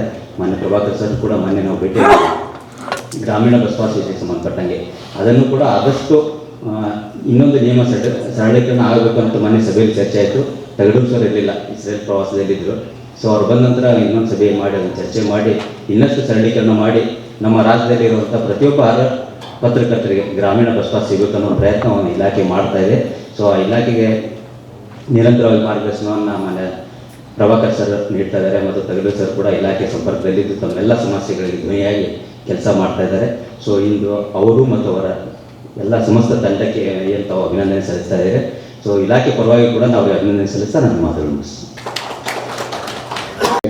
ಶಿವಾನಂದಗೌಡರವರ ನೇತೃತ್ವ ಮತ್ತು ಮಾರ್ಗದರ್ಶನದಲ್ಲಿ ರಾಜ್ಯದ ಎಲ್ಲ ಉಪಾಧ್ಯಕ್ಷರು, ಕಾರ್ಯದರ್ಶಿಗಳು ಹಾಗೂ ಖಜಾಂಚಿಯವರ ಮಾರ್ಗದರ್ಶನದಲ್ಲಿ ನಿಮ್ಮೆಲ್ಲರ ಸಹಕಾರದಿಂದ ಉತ್ತಮ ಕೆಲಸ ಮಾಡಿದ್ದೀನಿ ಅಂತ ಹೇಳಿ ನಮಗೆ ತೃಪ್ತಿ ಇದೆ. ಅದಕ್ಕೆ ನಿಮ್ಮೆಲ್ಲರ ಸಹಕಾರ, ನಿಮ್ಮೆಲ್ಲರಿಗೂ ಕೃತಜ್ಞತೆ ಸಲ್ಲಿಸ್ತೇನೆ. ಹಾಗೆಯೇ ರಾಜ್ಯದ ಹಣಕಾಸು ಸ್ಥಿತಿ ಹೇಗಿತ್ತು ಅನ್ನೋದು ನಮಗೆಲ್ಲ ಗೊತ್ತಿದೆ. ಅದನ್ನು ಕೂಡ ಶಿವಾನಂದಗೌಡರು ಅವರ ಮಾರ್ಗದರ್ಶನದಲ್ಲಿ 1 ಕೋಟಿ 1 ಲಕ್ಷ ನಾವು ನಿಶ್ಚಿತ ಠೇವಣಿಯನ್ನು ಮಾಡಿದ್ದೇವೆ. ಜೊತೆಗೆ ದತ್ತಿ ನಿಧಿ ಪ್ರಶಸ್ತಿಗಳು ಕೂಡ ಸುಮಾರು 30 ಲಕ್ಷದವರೆಗೆ ಹೋಗಿದೆ. 5 ಲಕ್ಷ, 2 ಲಕ್ಷ, 1 ಲಕ್ಷ ಹೀಗೆ. ಅದನ್ನು ಹೊರತಾಗಿ ಇದು 1 ಕೋಟಿ 1 ಲಕ್ಷ. ಹಾಗಾಗಿ ಈ ದತ್ತಿ ನಿಧಿ ಪ್ರಶಸ್ತಿಗಳು ಕೂಡ ಶಿವಾನಂದಗೌಡರ ನೇತೃತ್ವದಲ್ಲಿ ನಾವು ಈ ಸಂಘದ ಚುಕ್ಕಾಣಿ ಹಿಡಿದ ಮೇಲೆ ಅತ್ಯಂತ ಹೆಚ್ಚು ದತ್ತಿ ನಿಧಿ ಪ್ರಶಸ್ತಿಗಳು ಆಕರ್ಷಿತವಾಗಿ ಕೇಳುವ ಕಡೆಗೆ ಬರ್ತಾ ಇದೆ. ಮಿನಿಮಮ್ 1 ಲಕ್ಷ ದತ್ತಿ ನಿಧಿ ಪ್ರಶಸ್ತಿಯನ್ನು ನಾವು ಮಾಡಿದ್ದೇವೆ. 25,000 50,000 ಹಿಂದೆ ಅದರ ವ್ಯಾಲ್ಯೂ ಅಷ್ಟಿತ್ತು. ಈಗ ಅದಕ್ಕೆ ಬಡ್ಡಿ ಬರಲ್ಲ ಅನ್ನೋ ಕಾರಣಕ್ಕೆ 1 ಲಕ್ಷದ ಮಿನಿಮಮ್ ಮಾಡಿ ನಾವು ದತ್ತಿ ನಿಧಿಗಳನ್ನ ಆಹ್ವಾನ ಮಾಡ್ತಾ ಇದ್ದೇವೆ. ನಾವು ಶಿವಾನಂದಗೌಡರ ನೇತೃತ್ವದಲ್ಲಿ ಬಂದ ಮೇಲೆ ಸುಮಾರು 15 ದತ್ತಿ ನಿಧಿ ಪ್ರಶಸ್ತಿಗಳು ಹೆಚ್ಚು ಆಗಿದ್ದಾವೆ. ಅದಕ್ಕೆಲ್ಲ ರಾಜ್ಯದ ಪತ್ರಕರ್ತರ ಸಂಘದ ಶಕ್ತಿ ಅಂತ ಹೇಳ್ತಾ ತಮ್ಮೆಲ್ಲರಿಗೂ ಧನ್ಯವಾದವನ್ನು ಹೇಳಿ ನಮಸ್ಕಾರ. ಈ ಅವಧಿಯ ಕೊನೆಯ ಸಭೆ, ನಾವೆಲ್ಲರೂ ಮತ್ತೆ ಇಲ್ಲಿ ಸೇರಿದ್ದೇವೆ. ಮುಂದೆ ಕೂಡ ಮತ್ತೊಮ್ಮೆ ಎಲ್ಲ ಒಟ್ಟಿಗೆ ಸೇರುವಂಥ ಅವಕಾಶ ಮತ್ತೆ ಬರಲಿ ಅಂತ ಹೇಳ್ತಾ, ಈ ಅವಧಿಯಲ್ಲಿ ಶಿವಾನಂದ ತಗಡೂರವರು ಮತ್ತು ಲೋಕೇಶ್ ಅವರು, ಒಳ್ಳ ಅವರು, ಮತ್ತಿಕೆರೆ ಜಯರಾಮ್ ಅವರು, ನಮ್ಮ ಕೆರಗೋಡವರು ಮತ್ತು ಭವಾನಿಯವರು ಹಾಗೂ ನಮ್ಮ ಹಾವೇರಿಯ ಲಿಂಗಪ್ಪ ಅವರು, ಇವರೆಲ್ಲ ಸೇರಿಕೊಂಡು ಒಂದು ತಂಡವಾಗಿ ಕೆಲಸವನ್ನು ಮಾಡಿ ಬಹುಮುಖ್ಯವಾಗಿ ಇವತ್ತಿನ 1 ಕೋಟಿ ರೂಪಾಯಿ ನಿಧಿ ಠೇವಣಿ ಸಂಗ್ರಹ ಆಗಿದೆ. ಅಂದರೆ ಬಹುಮುಖ್ಯವಾಗಿ ಖಜಾಂಚಿಗಳ ಪಾತ್ರನೂ ಅದರಲ್ಲಿ ಬಹಳ ದೊಡ್ಡದಿರ್ತದೆ. ಹಾಗೆ ಕಾರ್ಯದರ್ಶಿಗಳ ಪಾತ್ರನೂ ಕೂಡ ಅಷ್ಟೇ ಇರ್ತದೆ. ಅಧ್ಯಕ್ಷರ ಜೊತೆಗೆ ಸೇರಿಕೊಂಡು ಒಂದು ಒಳ್ಳೆಯ ಕೆಲಸವನ್ನು ಮಾಡಿದ್ದಾರೆ. ಒಬ್ಬರೇ ಒಂದು ಕೈಯಲ್ಲಿ ಚಪ್ಪಳ ಹೊಡೆದಕ್ಕಾಗಲ್ಲ, 2 ಕೈ ಸೇರಬೇಕು ಅನ್ನೋ ಹಾಗೆ ಎಲ್ಲರೂ ಸೇರಿದಾಗ ಒಂದು ಒಳ್ಳೆಯ ಕೆಲಸ ಆಗುತ್ತೆ ಅನ್ನೋದಕ್ಕೆ ಒಂದು ಉದಾಹರಣೆ ಆಗಿದೆ. ಕರ್ನಾಟಕ ಕಾರ್ಯನಿರತ ಪತ್ರಕರ್ತರ ಸಂಘ ನಮ್ಮದು ಒಂದು ಕಾನ್ಸೆಪ್ಟ್ ಇದ್ದಿದ್ದು, ನಮಗೆ ಅವಮಾನಗಳಾದಾಗ ಶಿವಾನಂದ ಇರ್ಬೋದು ನಮಗೆ ಒಂದು ಅವಮಾನಗಳನ್ನು ಯಾವ ರೀತಿ ಅಂತ ಹೇಳಿದ್ರೆ, ನಾವು ಪ್ರೆಸ್ನಲ್ಲಿ ಹೋದಾಗ ನಮ್ಮನ್ನು ಕಾರ್ಯನಿರತ ಪತ್ರಕರ್ತರು ಅಂತ ಕರೀತಾರೆ. ನಮ್ಮನ್ನು ಕರಿಬೇಕಾದ್ರೆ ಮಾತಾಡಿಸ್ಬೇಕಾದ್ರೆ ಅದೇ ರೀತಿ ಹೇಳ್ತಾರೆ. ಹಿಂದೆಯಿಂದ ಮುಂದೆ ಪಾಸ್ ಆಗೋದ್ರೆ ಪ್ರೆಸ್ಲದಲ್ಲಿ ಕಾರ್ಯನಿರತ ಪತ್ರಕರ್ತರ ಸಂಘದವರು ಅಂತ ಹೇಳೋದು. ಅದನ್ನು ಕಾರ್ಯನಿರತ ಪತ್ರಕರ್ತರ ಸಂಘ ಅನ್ನೋದನ್ನು ಸಾಬೀತು ಮಾಡಲೇಬೇಕನ್ನೋ ಒಂದು ಹಠ ಬಿಟ್ಟರೆ ಬೇರೆ ಏನಿಲ್ಲ ನಮಗೆ. ಆ ಹಿನ್ನೆಲೆಯಲ್ಲಿ ಹೊರಟಾಗ ಇವತ್ತು ಸಂಘ ಇಷ್ಟೊಂದು ಸದೃಢವಾಗಿದೆ. ಅಂದರೆ ಸಂಕಷ್ಟ ಕಾಲಕ್ಕೆ ಸಿಕ್ಕಿದಾಗ, ಸಾಕಷ್ಟು ಸಮಸ್ಯೆಗಳನ್ನು ಎದುರಿಸಿದಾಗ, ಶಿವಾನಂದ ಅವರು ಅಧ್ಯಕ್ಷರಾಗಿ ಬಂದು ಕೂರಿಸಿದಾಗ ಅವ್ರಿಗೆ ಯಾವ ಕೋರ್ಟ್ ಹೋಗ್ಬೇಕು ಇಲ್ಲ ಪೊಲೀಸ್ ಸ್ಟೇಷನ್ಗೆ ಹೋಗ್ಬೇಕು, ಇದೇ ದೊಡ್ಡ ಸಮಸ್ಯೆ ಇದ್ದಿತ್ತು ಅವರಿಗೆ. ಅವ್ರು ನಮಗೆ ಬೇಡ ಅನ್ನೋ ಮಟ್ಟಕ್ಕೆ ಅಷ್ಟು ಹಿಂಸೆ ಆಯಿತು. ಅದು ಸಮಗ್ರವಾದಂತಹ ಬೆಲೆ ತಿದ್ದುಪಡಿ ಆಗಬೇಕು ಅಂತ ಹೇಳಿ ಎಲ್ಲರೂ ಬೇಡಿಕೆ, ಅದನ್ನು ಮುಂದಿನ ಮೊದಲ ಅವಧಿಯಲ್ಲಿ ಅದನ್ನು ಬೆಲೆ ತಿದ್ದುಪಡಿಯನ್ನು ಮಾಡಿ ಅದಕ್ಕೆ ಒಂದು ಸಂಘಕ್ಕೆ ಬೇರೆ ಬೇರೆ ಥರದ್ದಾದಂತಹ ಬೆಳೆಗಳಿರ್ಬಾರ್ದು, ಒಂದೇ ನಿಯಮದ ಬೆಲೆ ಇರಬೇಕು ಅಂತೇಳಿ ತಮ್ಮೆಲ್ಲರ ಪ್ರಯೋಗವನ್ನು ಪಡೆದ ಬೆಲೆಯನ್ನು ತಿದ್ದುಪಡಿ ಮಾಡ್ತಾರೆ ಅಂತ ಹೇಳ್ತಾ, ಮೊನ್ನೆ ತಾನೇ ಇಸ್ರೇಲಿಗೆ ಹೋಗಿದ್ರು. ಅದು ಸದಾ ಯುದ್ಧದ ಭೀತಿಯಲ್ಲಿರುವಂತಹ ಬಂಕರ್ಗಳಲ್ಲಿ ವಾಸಿಸುವಂತಹ ಸಂದರ್ಭದಲ್ಲಿ ಆ ದೇಶಕ್ಕೆ ಭೇಟಿ ಕೊಟ್ಟು ಬಂದಿದ್ದಾರೆ. ನಮ್ಮ ಒಬ್ಬ ಸಂಘದ ಅಧ್ಯಕ್ಷರು ಈ ಸಂದರ್ಭದಲ್ಲಿ ಇಸ್ರೇಲಿಗೆ ಹೋಗಿ ಬಂದದ್ದು ನಮಗೆಲ್ಲ ಖುಷಿ ಮತ್ತು ಸಂತೋಷ ಇದೆ. ವಾಪಸ್ ಬಂದಿದ್ದು ಕೂಡ ಖುಷಿ ಇದೆ ಅಂತ ಹೇಳ್ತಾ, ಹಾಗೆ ಅವರು ಬಂದ ನೋಡಿ, ಅವರು ಇಸ್ರೇಲ್ ಓದಿ ಕೂಡ ಗೊತ್ತಿಲ್ಲ, ಅಲ್ಲಿ ಕೋವಿಡ್ ಕಥೆಗಳನ್ನ ಇಸ್ರೇಲ್ನ ವಿದೇಶಕ್ಕೆ ಕರೆಸಲು ಕೊಟ್ಟಿದ್ದಾರೆ. ಪತ್ರಕರ್ತರ ಸಂಘದ ವಿಶೇಷಂಗ ಕೊಟ್ಟಿದ್ದಾರೆ.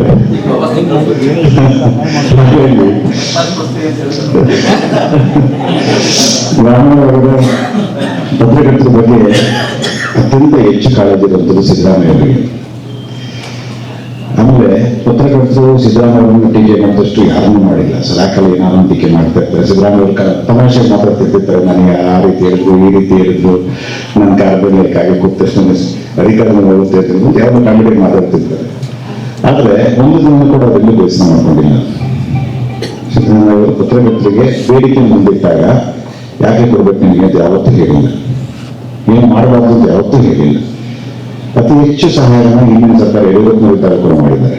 ನಾವು ನೆನೆಸ್ಕೋಬೇಕು, ಅವರು ಕೂಡ ಸಹಾಯ ಕೋವಿಡ್ ಸಂದರ್ಭಗಳೆಲ್ಲ 5 ಲಕ್ಷ ರೂಪಾಯಿ ಸಿದ್ದರಾಮಯ್ಯ ಸರ್ಕಾರ ಹಿಂದೆ ಇದ್ದಾರೆ, ಹಿಂದೆ ಕೂಡ ಪ್ರಭಾಕರದಿದ್ದು, ಈಗಲೂ ಕೂಡ ಇದ್ದಾರೆ, ಮುಂದೆ ಕೂಡ ಇರ್ತಾರೆ. ಅವರ ಸಹಾಯ ಮತ್ತು ಸಹಕಾರ ನಮಗೆ ಸದಾಕಾಲ ಇರುತ್ತೆ ಅನ್ನೋದಕ್ಕೆ ಹೇಳ್ತೀನಿ. ಹಿಂದೆ ಕೂಡ ಪತ್ರಕರ್ತರ ಭವನ ನಿರ್ಮಾಣ ಮಾಡಲಿ ಅಂತೇಳಿ 1/2 ಎಕರೆ ಜಾಗ ಕೊಟ್ಟರು ಬೆಂಗಳೂರು ನಗರದಲ್ಲಿ. ಅವನ 5 ಕೋಟಿ ಹಣವನ್ನು ಕೊಟ್ಟು ಕಟ್ಟಡ ನಿರ್ಮಾಣ ಮಾಡಿದ್ರು. 2 ಕೋಟಿ ರೂಪಾಯಿ ಕ್ಷೇಮ ನಿಧಿಗೆ ವಾಗ್ದಾನಕ್ಕೆ ಇಟ್ಟರು. ಇವೆಲ್ಲವನ್ನು ಮಾಡಿದ್ರು. ಆಮೇಲೆ PKR ಸಿಂಧೆ ಅವರಿದ್ದಾಗ ಬಸ್ ಎಲೆಕ್ಷನ್ ಮಾಡಿದ್ವಿ ನಾವು. ಈಗ ಅದನ್ನ ಮಾಡಿದರೆ ಅದು ಪ್ರಭಾಕರ್ ಅವ್ರದ್ದು. ಅವರ ಕಾನ್ಸೆಪ್ಟ್ ಏನು ಅಂತ ಹೇಳಿದ್ರೆ ಪ್ರಭಾಕರ್ ಅವ್ರದ್ದು, ಒಂದು ಯೋಜನೆ ಜಾರಿ ಆದರೆ ಅದು ಶಾಶ್ವತ ಉಳಿಬೇಕು ಅಂತ. ಅದಕ್ಕೆ ಬೇಕಾಗಿರುವಂತಹ ಒಂದು ಯೋಜನೆ ಜಾರಿ ಮಾಡಿ ಮತ್ತೆ ಬದಲಾವಣೆ ಆಮೇಲೆ ಮಾಡ್ಕೋಬಹುದು. ಆರೋಗ್ಯ ಯೋಜನೆಗೆ ಸಂಬಂಧಪಟ್ಟ ಅದನ್ನೇ ಹೇಳಿದ್ದೇವೆ, ಆರೋಗ್ಯ ಯೋಜನೆ ಜಾರಿ ಮಾಡಬೇಕು, ಬದಲಾವಣೆ ಆಮೇಲೆ ಮಾಡ್ಕೋಬಹುದು. ಜಾರಿನೇ ಮಾಡಲಿಲ್ಲ ಅಂದ್ರೆ ಬದಲಾವಣೆ ಮಾಡೋಕ್ಕಾಗೋದಿಲ್ಲ. ಆ ನಿಟ್ಟಿನಲ್ಲಿ ಇವತ್ತು ಯೋಚನೆ ಮಾಡಿ ಈ ರೀತಿಯ ಒಂದು ಆರೋಗ್ಯ ಯೋಜನೆ ಇವತ್ತೆಲ್ಲ ಪತ್ರಕರ್ತರಿಗೆ ಮಾಡೇ ಮಾಡ್ತಾರೆ. ಏನು ಅಕಾಡೆಮಿಕ್ ಏನಿದೆ ಅದೆಲ್ಲ ಪತ್ರಕರ್ತರಿಗೆ ಸಿಗುವಂತ ಕೆಲಸವನ್ನ ಪ್ರಭಾಕರ್ ಮಾಡೇ ಮಾಡ್ತಾರೆ. ಅದ್ರ ಬಗ್ಗೆ ಯಾವುದೇ ಅನುಮಾನಗಳು ಬೇಡ. ಮತ್ತೆ ಬಸ್ ಪಾಸ್ ವಿಚಾರದಲ್ಲೂ ಕೂಡ ಏನು ಸರಳೀಕರಣ ಆಗಬೇಕು ಅಂತಂದ್ರೆ ಅದನ್ನು ಕೂಡ ಮಾಡ್ತಾರೆ. ಈಗ ಮಾಸಾಸನ 3,000ರಿಂದ 15,000 ರೂಪಾಯಿಗಳಿಗೆ ಇವತ್ತೇನು ಬಂದಿದೆ, ಅದಕ್ಕೆ ಸಿದ್ದರಾಮಯ್ಯ ಕಾರಣ, ಪ್ರಭಾಕರ್ ಕಾರಣ. ಬಜೆಟ್ಗೆ ಮುಖ್ಯಮಂತ್ರಿ ಹೋಗೋ ಮುಂಚೆ ಶಿವಾನಂದ ಹತ್ರ ಚರ್ಚೆ ಮಾಡ್ತಾರೆ, ಪತ್ರಕರ್ತರು ಚರ್ಚೆ ಮಾಡ್ತಾರೆ. ಪ್ರಭಾಕರ್ ಏನು ಬೇಕು ಪತ್ರಕರ್ತರಿಗೆ ಕೇಳ್ತಾರೆ. ಏನು ಬೇಕು ಅಂತ ಕೇಳುವ ಒಬ್ಬ ವ್ಯಕ್ತಿ ನಮ್ಗೆ ಇದ್ದಾರೆ, ಸರ್ಕಾರ ಜೊತೆ ಇದ್ದಾರೆ ಅಂತ ಅದನ್ನು ಗೊತ್ತು ಕೊಡಿ ನನಗೆ ಅಷ್ಟು. ನಮ್ಗೆ ಏನ್ ಬೇಕಂತ ಕೇಳೋದು ಬೇಕಲ್ಲ, ಏನು ಬೇಕು ಅಂತ ಕೇಳುವಂತಹ ಭಾವನೆಗಳಾಗಿರುವ ಮನಸ್ಥಿತಿಗೆ ಯಾಕೆ ಬರುತ್ತೆ ಅಂತಂದ್ರೆ ಅವರ ಪತ್ರಿಕೋದ್ಯಮದಲ್ಲಿ ಕಂಡಂತಹ ನೋವುಗಳು. ಒಬ್ಬ ಪತ್ರಿಕೆಯ ವಿತರಕನಾಗಿ ಬಂದು, ಪತ್ರಕರ್ತನಾಗಿ ಬಂದು, ಒಬ್ಬ ವರದಿಗಾರನಾಗಿ ಬಂದು, ರಿಪೋರ್ಟರ್ಸ್ ಗಿಲ್ಡ್ ಮೂಲಕ ಬಂದು, ಪ್ರೆಸ್ ಮೂಲಕ ಬಂದು ಎಲ್ಲ ಬಂದಿದ್ದಾರೆ, ಎಲ್ಲ ಹಂತಗಳಲ್ಲೂ ಬಂದಿದ್ದಾರಲ್ಲ, ಅವೆಲ್ಲ ಗೊತ್ತಿದೆ. ಹಂತವಾಗಿ ಬರುವವರಿಗೆ ಹೆಚ್ಚು ಮಾಹಿತಿ ಇರುತ್ತೆ ಅಂತ. ನೇರವಾಗಿ IAS ಬರೋದಕ್ಕಿಂತಲೂ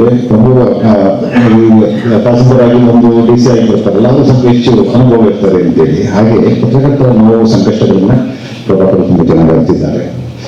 ಹಾಗಾಗಿ ಇವತ್ತು ಮೈಸೂರಿನ ಶಿವಕುಮಾರ್ ಅವರನ್ನ ಮಾಧ್ಯಮ ಕ್ಷೇತ್ರದಿಂದ, P. ರಾಮಯ್ಯ ಆದ್ಮೇಲೆ ಮಾಧ್ಯಮ ಕ್ಷೇತ್ರದಿಂದ ವಿಧಾನ ಪರಿಷತ್ತಿಗೆ ಯಾರು ಹೋಗಿರಲಿಲ್ಲ. ಶಿವಕುಮಾರ್ ಅವರು ಮೈಸೂರು ಗ್ರಾಮೀಣ ಭಾಗದ ಪತ್ರಕರ್ತ, ದಲಿತ ಸಮುದಾಯಕ್ಕೆ ಸೇರಿದಂತ ಪತ್ರಕರ್ತ. ಮುಖ್ಯಮಂತ್ರಿಗಳು ಶಿವಕುಮಾರ್ ಹೆಸರನ್ನ ಹೈಕಮಾಂಡ್ ಇದೆ, ನೇರವಾಗಿ ಆಯ್ಕೆ ಮಾಡೋಕ್ಕಾಗೋದಿಲ್ಲ, ಪ್ರಾದೇಶಿಕ ಪಕ್ಷ ಅಲ್ಲ. ಹೈಕಮಾಂಡ್ ಒಪ್ಪಿಗೆ ಪಡೆಯುವ ಮೂಲಕ ಶಿವಕುಮಾರ್ ಒಬ್ಬ ಸಾಮಾನ್ಯ ಪತ್ರಕರ್ತರನ್ನ ವಿಧಾನ ಪರಿಷತ್ತಿಗೆ ಕಳಿಸಿಕೊಟ್ಟಂತಹ ಒಂದು ಗೌರವ ಕೊಟ್ಟಂತ, ಇಡೀ ನಾಡಿನ ಪತ್ರಕರ್ತರಿಗೆ ಗೌರವ ಕೊಟ್ಟಂತ, ಮತ್ತೆ ಮುಂದೆ ಈ ರೀತಿ ಪತ್ರಕರ್ತರಿಗೆ ವಿಧಾನ ಪರಿಷತ್ ಕಳಿಸಿಕೊಡಿ ಅಂತ ಏನಾದರೂ ಹೇಳುವಂತ ಪ್ರಯತ್ನ ಮಾಡಿದ್ರು ಸನ್ಮಾನ್ಯ ಸಿದ್ದರಾಮಯ್ಯ ಮಾಡಿದ್ದಾರೆ. ಅದು ಇಡೀ ನಾಡಿನ ಪತ್ರಕರ್ತರು ಕೊಟ್ಟಂತ ಒಂದು ಗೌರವ ಅಂತ ನಾನು ಭಾವಿಸ್ಕೊಳ್ತೇನೆ.